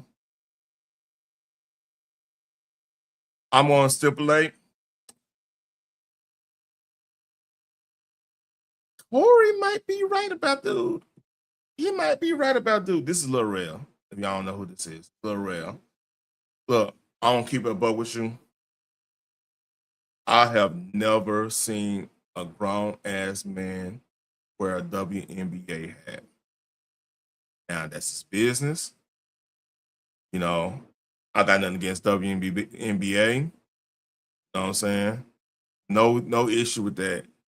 It's just crazy for me to see a grown man wear a WNBA hat. I never seen it in my life. So let that be a stipulation. I don't mean nothing by it, just never seen it. Won't be, speak. I'm about to get super real quick. And I will save this. I'm in my, I posted what I posted not like a little bit ago about the Karmelo Anthony appeal and how he has a new legal team and they're going to help him appeal. Yeah, that was news too. Yeah, he got a new legal team. He might get appeal. I think they might cut that time down a little bit, but yeah, that's the play. What's going on now? Let's read. And I posted what I posted And the amount of energy I'm getting from people, and it's a lot of black people calling Carmelo Anthony a murderer, and he got what he deserved. And why are you saying he deserves a fair trial? A murderer, a murderer, a murderer, a murderer. I'm pretty sure he nobody said why he deserved a fair trial, because that goes that's apparent that he got a fair trial. I mean, nobody's gonna say why he deserved a fair trial. That doesn't even, unless they, like I said, unless he's talking to somebody that's not from this country that's saying this stuff. Most people know, like, inherently, you're gonna get pretty much a fair trial to a point. Like if you got a legal basis to have a trial in or whatever. In his case, and this is my theory, in his case, he probably shouldn't even went to trial. He should have got a deal. Here's the thing, when you already said that you did something and you already state exactly why you did it, he pushed me, so I did this. That tells me right there on top, that tells me straight up, look, you have no case to defend yourself. You know what I'm saying? Because the person taller than you and push you doesn't mean you get to stab them. I mean, because you and like I said, the video showed you was sitting on there kicking it, chilling, until dude approached you and stuff. So you was there a whole 8 minutes. I'm sure somebody probably hollered at you like, hey man, you gotta make a move, you gotta do this. What's up, NYC? Oh, see my, yeah. So yeah, he got a fair trial. He just didn't have a case to defend himself. You know what I'm saying? Let's read. My thing is this. If that's the energy you got about any of this, then you should have that same energy for that young man who was shot in the back by that gas station owner. In that case, I need to review it a little bit more. But like, I think that dude was in the wrong. When you shot him in the back, he didn't have a weapon. It is what it is. I mean, look, this is apples and oranges. Number one, different states, different jurisdictions. Two, that's number two. You can't sit up here and be everything gotta be everything. Nah, it don't work that way. You gotta work. All right, what that jurisdiction says is legal use of force and blah blah blah. This is that. Like, you gotta.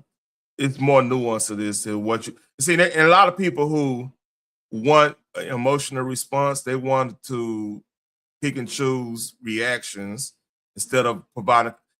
By the way, last season the word was discerning. This season, the word is context.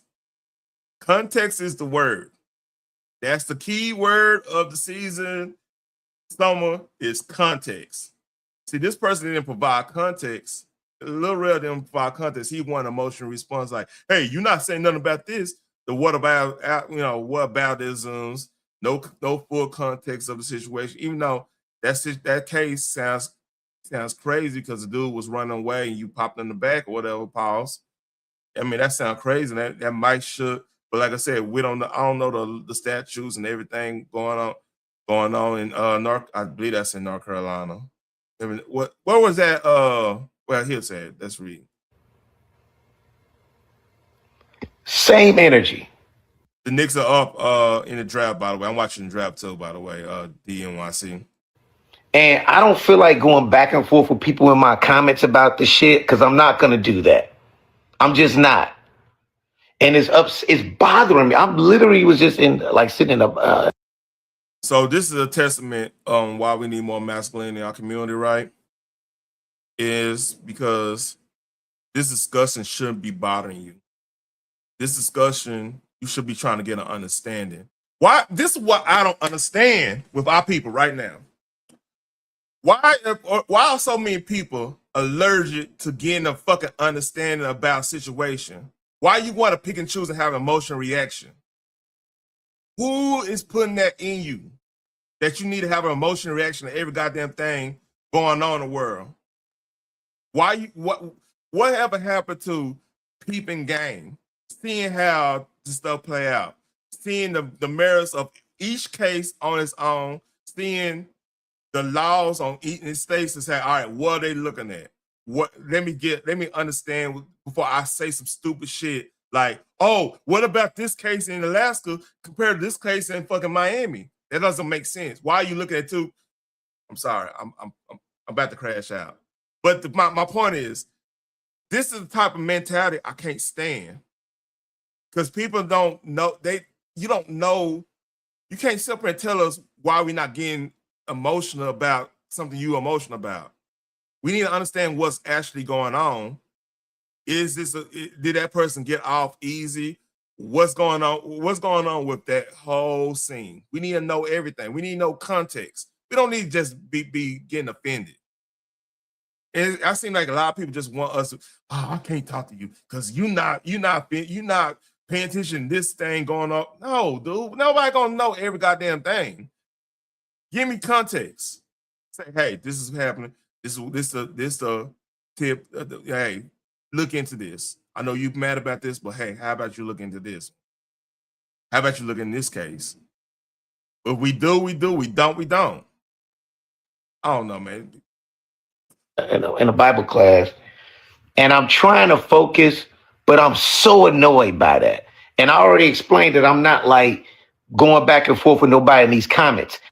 You don't want to go back and forth because perhaps you might end up thinking, oh shit, maybe I'm wrong. Oh yeah, that's another thing. We don't want to go back and forth on a debate. Now, here's the thing. I don't want to go back and forth on drama. Going back and forth on drama, nobody really gets anything out of that. Like, it's eventually somebody gonna be super disrespectful. Somebody, you might press a button that you didn't think was a disrespectful button, but hey, that person got trauma. That person got, that person got some things that he or she is holding on to, right? So yeah, going back and forth, that might not be a good thing in that situation when it's drama. But if it's something like an intellectual conversation, you might want to go back and forth and see if your ideas stand the test of time. And iron sharpen iron. We also be brothers and sisters, especially as Black folks, and as if you believe in the Lord Jesus, our Lord and Savior Jesus Christ. Man, I'm talking fast. I'm on the roll. My bad, y'all. But like, you supposed to be able to talk to anybody. Like, here's the thing. I bet some of y'all, like, if a Satanist came to y'all and was like trying to tell, talk about what they're going through or whatever, right? You'll be like, oh, he's a Satanist. Oh, she's a Satanist. Let me get away from him. Let me get away from him. I don't want to deal with that. But I met a Satanist, right? And like one time we were just chit-chatting and everything. And I'm born again. I know I cuss a little bit. I know I probably look at a woman too here and there, not necessarily lust and everything, but I'm a man. I'm not perfect. But I've been baptized, man. Shit, I done gave my life to the Lord. I'm still working on things. I cuss a little bit. I call it like this. Some days I'm Simon, some days I'm Peter. It's a little joke I got. I tell my coworkers, they be laughing at that. But I keep it real. I keep it honest. But with that being said, right? With the saying it, like, we were just talking. Like, I picked a Brian. I was like, hey, how could you become? And I knew they went to my school, so I kind of had a rapport, and I just want to ask them super questions like that. But I just was like, hey, how did you get to a point where you went to that extreme? Because you have to admit that's extreme, right? Because they grew up Catholic, then all of a sudden you were Satanist. That's a total opposite. So they was talking about, hey, they got abused when they were younger and stuff, and they used to pray and this and that. This is a true story, by the way. And for this person to be gone, everything, and nothing ever happened to them, whatever. So they lost their faith or whatever, which is sad situation, everything. So I asked, I was like, it's a woman, it's a girl. I was like, hey, so let me ask you this, right? Where is that person today? And she was like, he passed away about 5-6 years ago. So how did it pass away? He got sick and everything, whatever. So I said what I said, well, technically your prayers will answer, you know. And she looked at me crazy, like, what are you talking about? Like, I was like, yeah, your prayers will answer. Like, you prayed for this person moving. And the reason, usually you don't want to pray, and this is when she was a Catholic, you don't want to pray for anybody downfall or anything, but usually you want to pray for them to be move around or you know, get away. Hey, get me out the situation. So that's why how I looked at it or whatever, right? So out of that, like she looked at me and she thought I was crazy, and then like she kind of got mad and didn't want to talk to me. Didn't talk to me for like a couple months or whatever, like almost to the end of school year or whatever. Then like she came back, she was like, man, I thought about what you were saying and everything. You had a point, and maybe I've been looking at this kind of wrong. So I mean, and last time I saw in like the little high school thing on Facebook, like she back in church. She got like 5 or 6 kids. You know what I'm saying? She got a healthy marriage, everything. Kids, we in our 40s now, so kids damn near grown. She doing her thing, man. But just like sometimes putting yourself in that position, you don't know who you might be helping get out of a situation, man. You don't know, you might be breathing life into something that was dormant to get them out of the hateful state or they hateful state. Because we always have that one little time period in our life that we've been hurt so much, been traumatized so much that you are just inherently angry, you're inherently mad. And it's a time period that if you're a Christian, especially if you talk to that person and you make them think instead of preaching them, just make them think a little bit. You know, you never know. That might generate something within them to get them to a point where they will be in a position they never thought they would be in. They'll be loved. They will experience love that they thought didn't exist. You know what I'm saying? And it helps you with your faith. I don't know.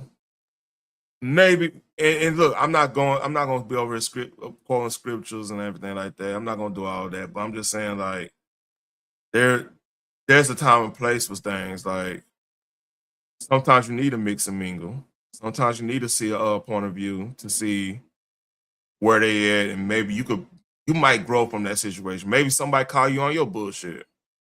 You know, it happens a lot. Like sometimes people call me on. I think, you know what, that's the point. But then eventually you gotta be yourself and everything. Well, let's get back on this. I'm digressing ways. This is sick to me. I can't understand how y'all keep calling this young man a murderer, right? And he was sitting there minding his business. All right. This, you can tell somebody that haven't really been in any altercations in their life, haven't really been in a situation where you might have to fight your way out of a situation, something like that. Because I don't think, just by that statement alone, he would mind his own business. A lot of people mind their own business and end up having to defend themselves. All right. The thing is, to justify use of force of using a knife that wasn't supposed to be in that place in the first place. 4603.03. This is penal code. Go look it up. Go read it. I'm not gonna hold your hand on this. I could quote that. But like what I'm saying is, right, him minding his business, he could have easily left that situation too. But Lil Rel is looking at this as what, no offense to anybody that take offense to this, as what a woman that know they're gonna be defended would think. Because the thing is, he's not looking at what happens when the threat comes to you. How do you react to that threat? You gonna make excuses of you going, to the extreme instead of understanding what the proper use of force is. That's why he said, well, he was just minding his business. Okay. You could peep game. He over here, this dude is about to come to you and say some stuff to you, right? All right, you talk, you leave respect in unless it get disrespectful. It gets disrespectful. That's when it's time to listen. Hey, all right, man, you got it. It's your house, well, blah, blah, blah. See, and little rebel like, well, why you have to leave? And well, that's what my wife would be saying. I love my wife, but that's what you have a right to be over here. Yeah, we have a right to be over here, but am I right for staying in this situation? That's what's missing in these cats who think like this. They don't think I have a right, but am I right? Let's read. And they marched over there to bully him, right? No grown man, no boy. Look, bullying. I'll be amiss to say I've never been bullied, right? But I tell you this: a lot of bullies I had, we got in that square. We got in somebody's backyard. We got somewhere and we handled that, like, and then we got understanding. They end up becoming some close friends afterwards. You know what I'm saying? Because like, you'd be surprised what feet and fist would do to make a blossoming best friendship. You'd be surprised. Like, if a man never had a boxing match or anything of that nature, you know what I'm saying, going on, or you really they friend. like it's gonna be a time where, okay, you're gonna be playing football, basketball at somewhere, and somebody foul you hard, or they feel some type of way about you say something about you or whatever, or they play too much, and you gotta get an understanding. It happens. See, here's the thing between men and women.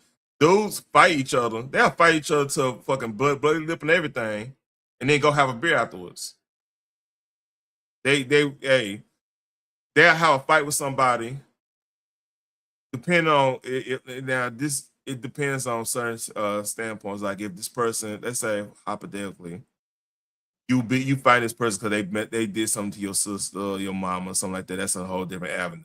But I'm saying if they have a acquaintance and they have a good fisticuff or whatever, good little squabble real quick. Like a lot of times, man, hey, those be the closest friends like you have, as long as they don't go too far.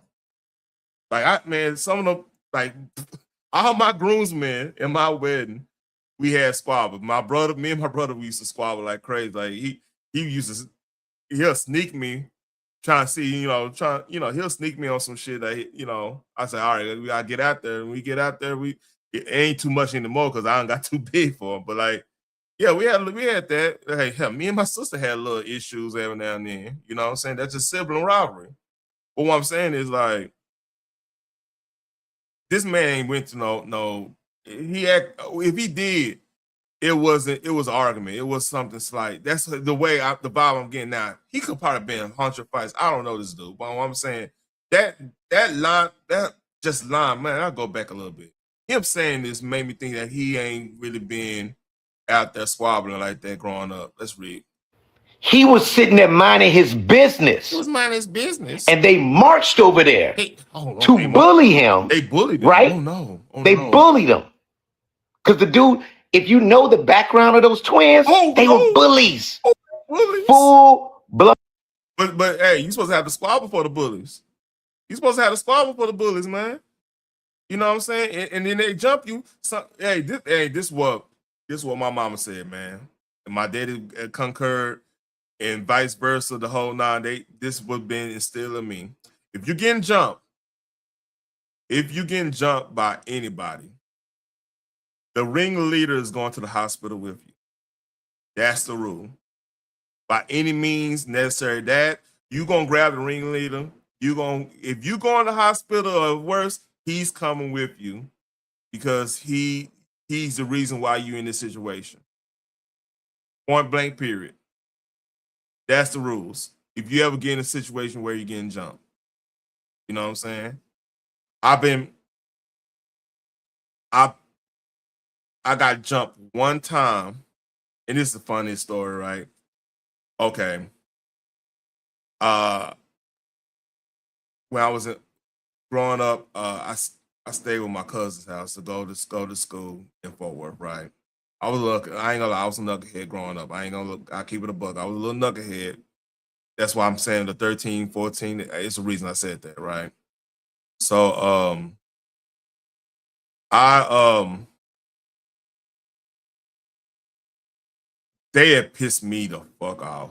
My cousin pissed me the fuck off because like they my auntie she worked overnights at General Motors, and like all my cousins at the time, they were grown. They were pretty much grown. I'm the youngest on that on my mama's side. Like so, yeah. Long story on that. Anyway, she came in. I guess they didn't do something they were supposed to do, and I didn't know they were supposed to do it. It was no communication, so they blamed me for it or whatever. So yeah, and of course I got to run in on that and everything. It was a long story. I went to school. I was already mad, right? So I never forget this. I think I still got the CD in my CD case. I was listening to the 3-6 Mafia, When the Smoke Clears CD. It just came out. I went and got it. Yeah, I went to back in the day, you used to buy CDs at $1, so I went and got it. They had that CD. I went and got buy it, believe it or not. So I'm in here listening. I'm vibing. I'm listening to the whole thing. That one with sip on scissor, the new Terror Club up there. I'm vibing. I'm like, I'm getting over this little situation because like, my cousin was on some fuck shit. And I was a little upset. So I'm in there listening to this. And this dude, my classmate, we cool now, but my classmate, he kept on hitting the CD player. And if y'all know anything about CD players, you hit that motherfucking skip, it's just gonna piss you off. He was trying to holler at me like, hey, he was trying to ask me, did I get the 3-6 Mafia? I'm like, look, I'll tell you later on, I don't feel it. Whatever. I don't feel like talking right now. He kept on fucking with me. Then all his siblings, there was like 4 of them, and with a girl, and his sister kind of liked me too. That's a whole nother subject there. So I'm upset. I like, hey, I'm just, So eventually he keep fucking with me. We end up having a fight, and his people jumped in trying to break it up, and then I'm thinking they jumping me. So I'm fighting with everybody. We all cool, but we all fighting too. His sister grabbing me. I'm over there. I'm like, I'm trying. It was just a bad situation, and I'm getting in trouble for that and everything. So, but like he ended up getting he got fucked up. That's my son. We laughed about it, man. I was in a bad place. But my point is right. He was the closest one. He was fucking with me in that situation. We wasn't as cool as we are now. We was just like acquaintances and stuff at that time. But yeah, when you getting jumped, you got the first one close to you. You gotta they gonna get it. They gonna get it, man. That's just the way it is. I was on demon time during them years, boy. I shouldn't be listening to 3-6 Mafia and stuff and Screw and all that stuff. But hey, I was young. But like this dude, Bill Red, man, he ain't been in no situation. We got a WNBA hat on, man. You tripping, man. No, man, you tripping. It's not even cool. I mean, I understand the logo, but it ain't even a cool logo like that, man. But let's read. Old school, Biff from Back to the Future, bullies. And what happened to Biff at Back in the Future? Full bullies. So fucking what? And then they jumped him.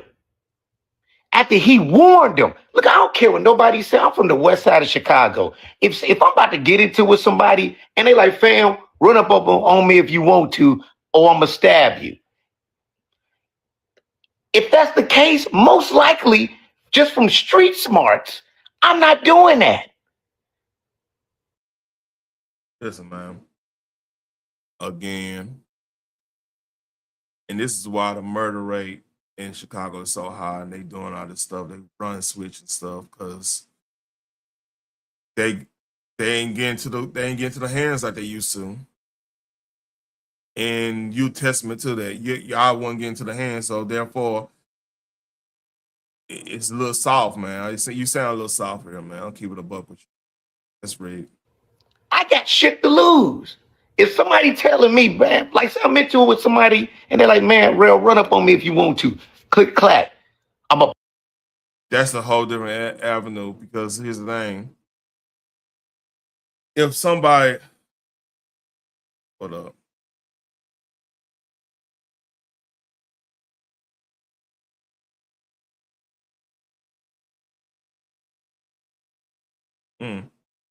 Okay.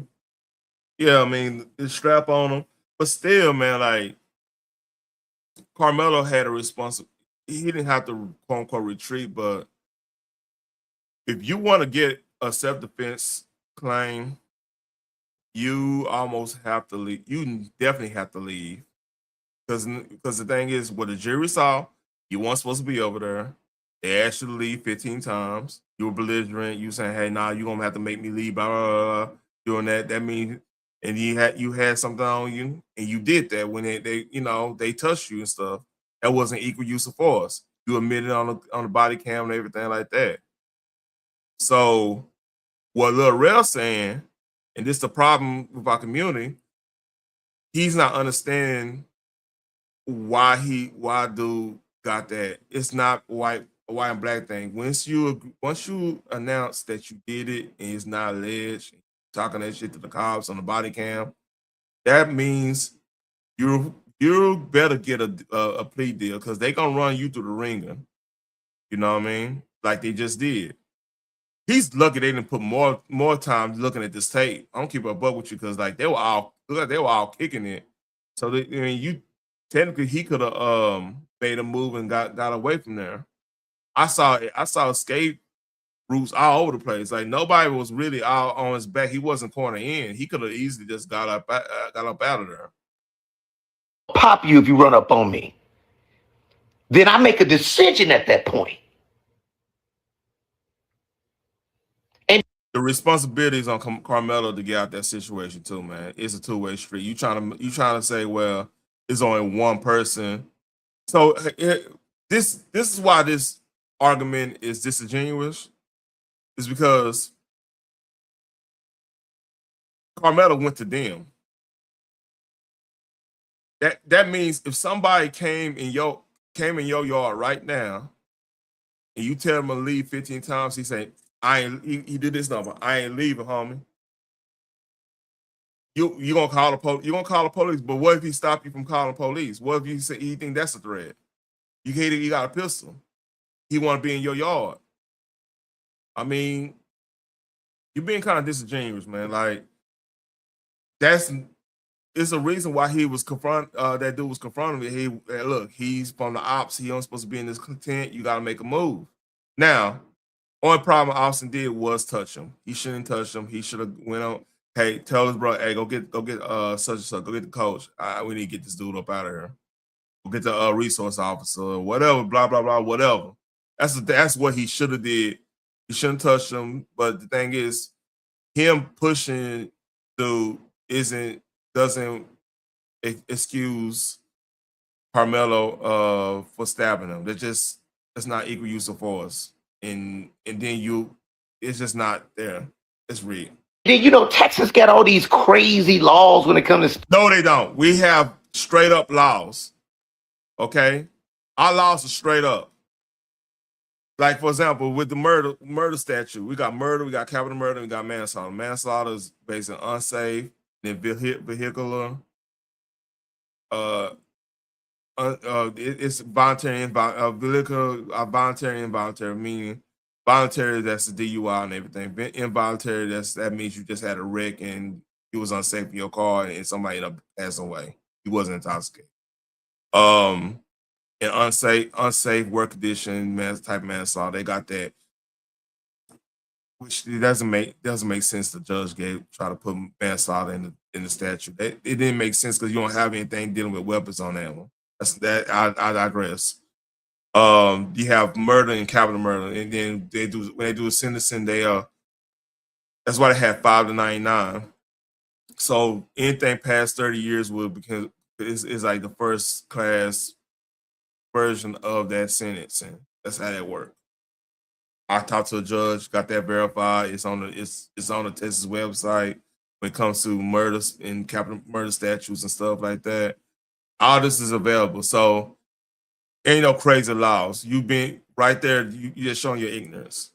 Like Amber Geiger got charged with murder, but it was under like criminal negligence. That's why she got 15 years. She's gonna be out in 8. She's probably gonna be out in a couple years. That's why she got that. Is because she went there, she was negligent on her firearm and where she was at and everything. So they're saying she's responsible for a dude dying, but it was without malice. So this dude, Karmelo, if he would have went for a deal, he probably would have got something in that nature. Because like again, he had a knife on, but his attention, he showed remorse, and that could have worked on a path that he wasn't intended to unlive dude. That could have worked on there. But see, cats like this, no, he was defending himself. Don't understand the fucking law. Yeah, he was defending himself. He should be able to do that. He should be able to just sit down where he want to be at. Hey, Austin's not the police. He shouldn't be doing. I get all that part, but the fact of the matter is, Karmelo, if he was where he needed to be at, you know what I'm saying, he wouldn't have been in the situation.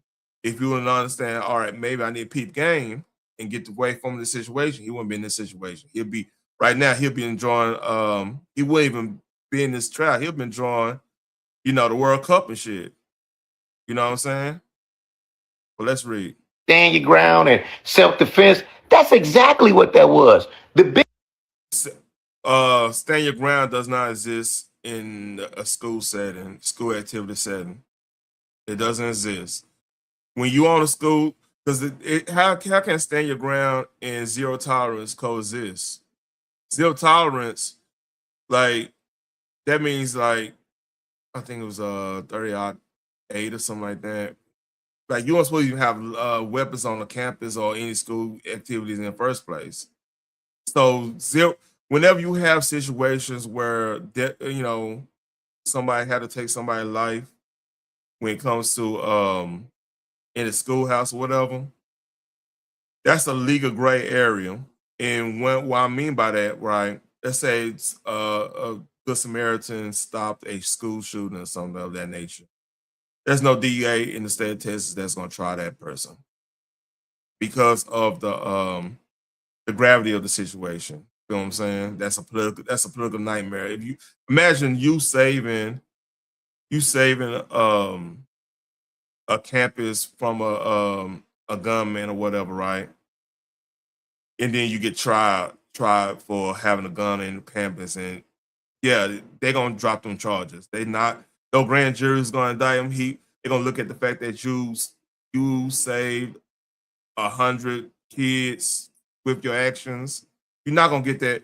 So that's one thing. But if you're just having a fight and somebody come up, stabbed a shot or whatever, oh, they're throwing a book at you. You better take a deal because they don't.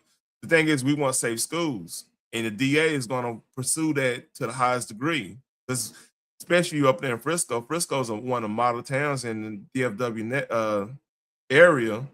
They ain't playing that shit. They're just not playing it. Let's read. Biggest argument any of us have right now. It's not even about like that he don't deserve to be punished for his reaction. Because we're not saying his reaction was correct either. That's good. But I'm saying that young man don't deserve 35 years, who was a stand-up student who never got. We don't know that. That's speculation there. In trouble before, who's never been arrested, and he was scared. Scared don't mean a goddamn thing. If you scared, you would have got up and left that situation. That's a bad defense. Again, you have to understand Texas law, man. Like, before you even big show hand to grab that knife and do what he did, he should have read the room and got up out there and said, "Hey, man, if you get your homeboy and everything, hey, man, I see you on the other side, man. Let me go out here. They tripping, blah blah blah. This and that." Now, if he would have done that, and then they would have stopped him or whatever, they would have followed him or whatever in that nature, self-defense all day. Because, like, yeah, you had a knife, prohibited item on a school property, activity, or whatever. But these folks are following you. You know, you defending you. They following you. They had ill intent, whatever. And if they would have been saw punching on you and stuff, then you got to it and try to get up out of there with that because you can't, you probably can't fight or whatever. That's more of a self-defense claim than just saying, well, he touched me, so I stabbed him. Yeah, that's weird. I'm not gonna argue with y'all ignorant ass niggas like that. That's crazy to me. On ignorant ass niggas, you right now, man. Keep it a buck. When you defend that, and you literally, it is a young man who got chased down. That is not facts. I just went through the video. He was not chased down. Oh, unless you're talking about afterwards. Yeah, he was chased down because they were trying to get him to apprehend him, so the police would get him, get him out of there because he stabbed somebody. Yes, that's another thing. But like, he wasn't chased and stabbed. So I don't know. Maybe he mean that. My bad. I stand corrected. And his killer got off with self-defense. I ain't never seen nobody do some self-defense shit chasing somebody down. This is a young man who got chased down. He talking I'm sorry about that. He talking about he didn't break it down. He talking about the Asian dude that was crazy. That's a crazy story. So I can only go by Texas law. Like if the dude left and he'll run away and you chase him down and shoot, they could argue that's you went vigilante. So that's a whole different avenue. Oh yeah, he probably gonna be guilty in Texas. I'll keep it a buck. He did go vigilante a little bit. Let's read. And his killer got off with self-defense. I ain't never seen nobody do some self-defense shit chasing somebody down and shooting them in the back. Yeah, that's crazy.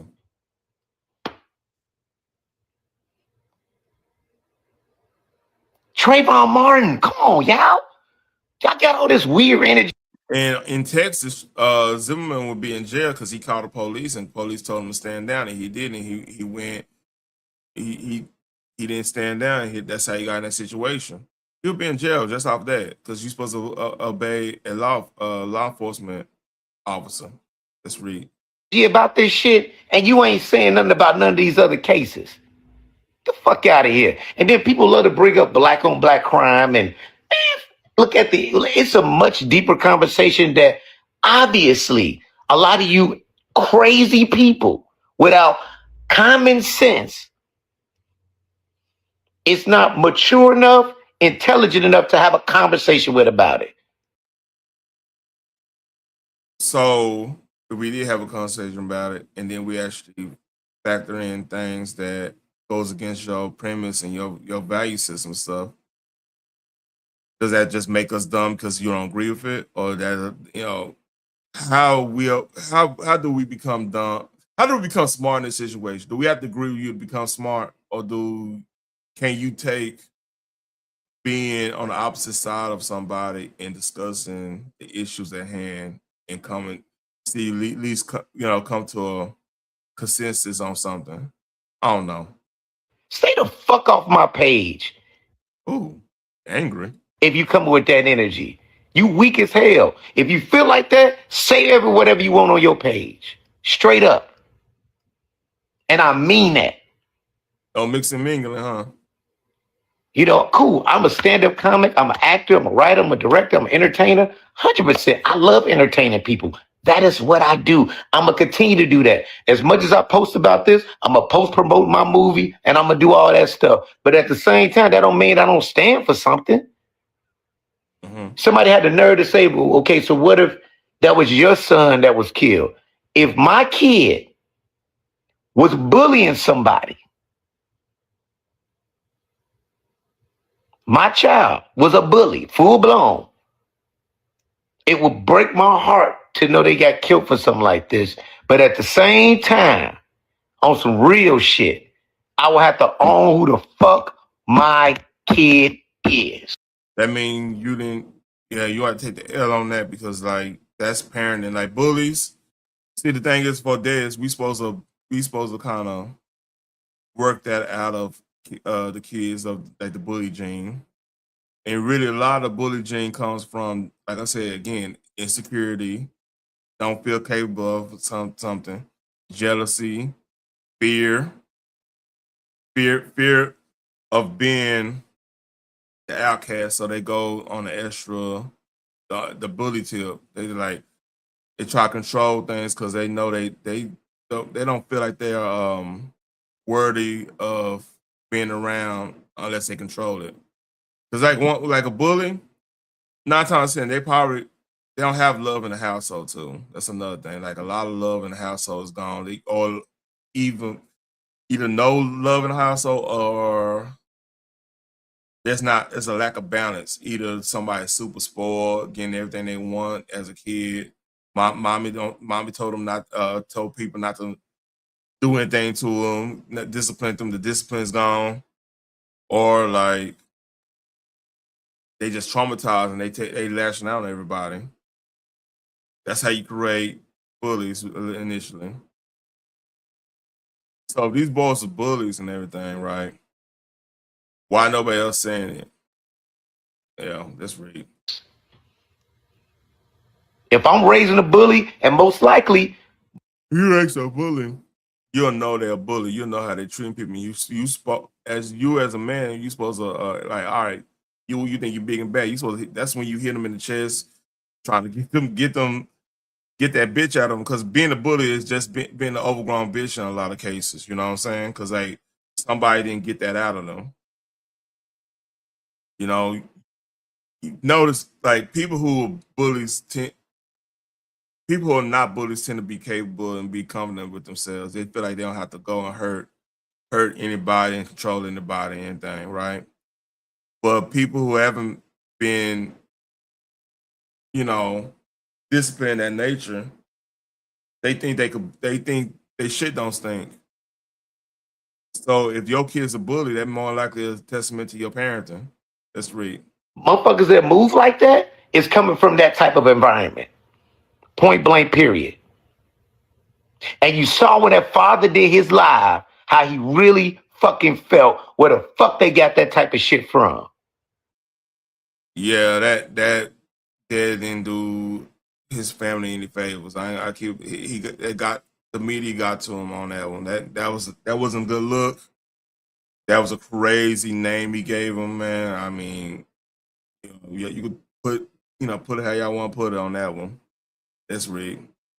It is right there, and I can't believe you people are arguing that. You mean to tell me you think that young man with no record, none of that shit, in a self-defense case deserved 35 years? I already stated my point. And Trayvon Martin's killers off. That young man who took a fucking AR-15 to a march, murdered people, and dude with the crime face got the fuck off. See, Lil Rel, you need to kind of talk about, I mean, technically he probably shouldn't have got off 100%, but I would say this, man. You really probably need to look at who he did deal with in that nature. And I won't talk about Kyle Rittenhouse that much. Let's read. For murder. He wasn't even charged with manslaughter. Different states, man. Come on, y'all. It's 2026. And what pisses me off, I expect certain things from certain communities, not from ours. Now, notice he ain't give an example of what's going on in the hood where a rival school go to another school and be on that type of time. He ain't talk about that. But hey, he knows everything. We know. And most of you motherfuckers sitting out here on some sellout shit. Sellout shit. Okay. Look at fucking Hugh P. Newton over here. Bobby Seale over here, man. You tripping.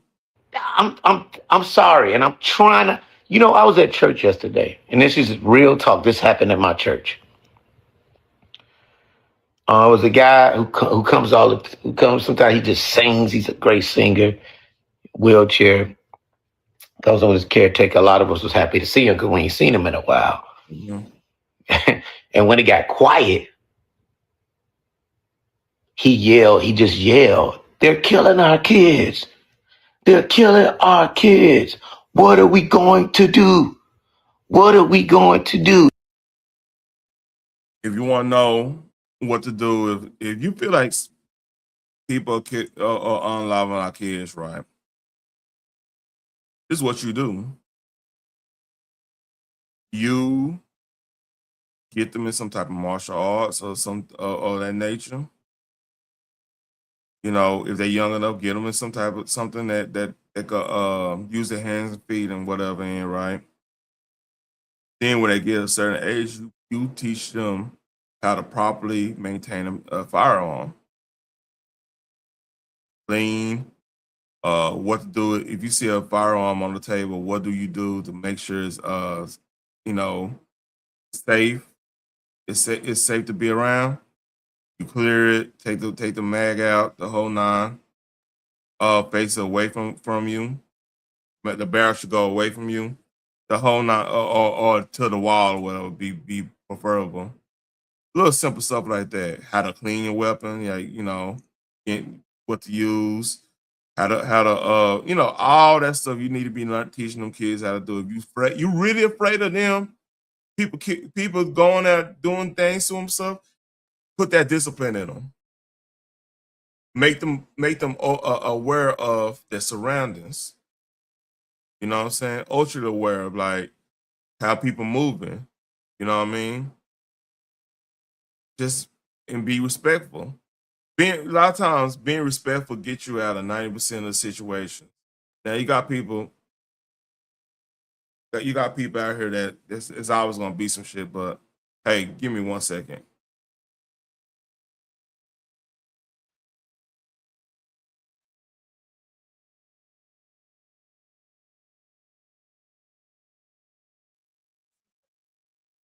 We didn't get 1 point guard.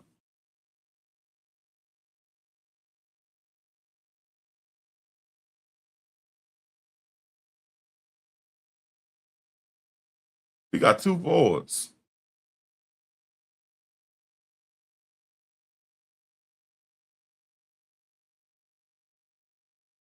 I'm confused.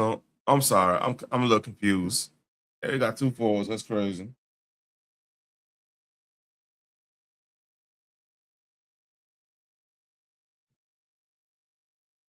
All right.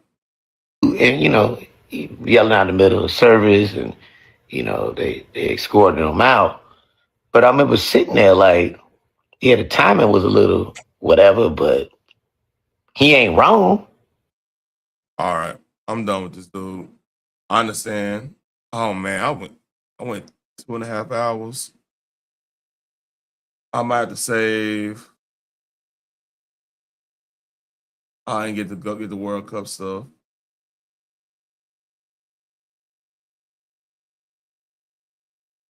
So I'm gonna say Awesome Grove for tomorrow. The Hasan Piker thing. I'm gonna say that tomorrow. I went 2.5 hours straight fire. But hey, y'all like y'all like, share, and subscribe. I'm gonna make a move, man. I'm about to go and eat something and everything, man. I'll go over that Asmongold stuff tomorrow and everything. And other things. We got some shows to go over. So tomorrow is gonna be mostly TV shows. We got I watched a new show, Nemesis on Netflix. House of the Dragon is back. Raising Cannon is back. It's episode 2. Friday be episode 3. Any other pop culture stuff we'll be talking about. But yeah, y'all know the deal. Like, share, subscribe. Appreciate everybody. Please leave a comment. You're doing replay. And I'll talk to y'all later. Peace.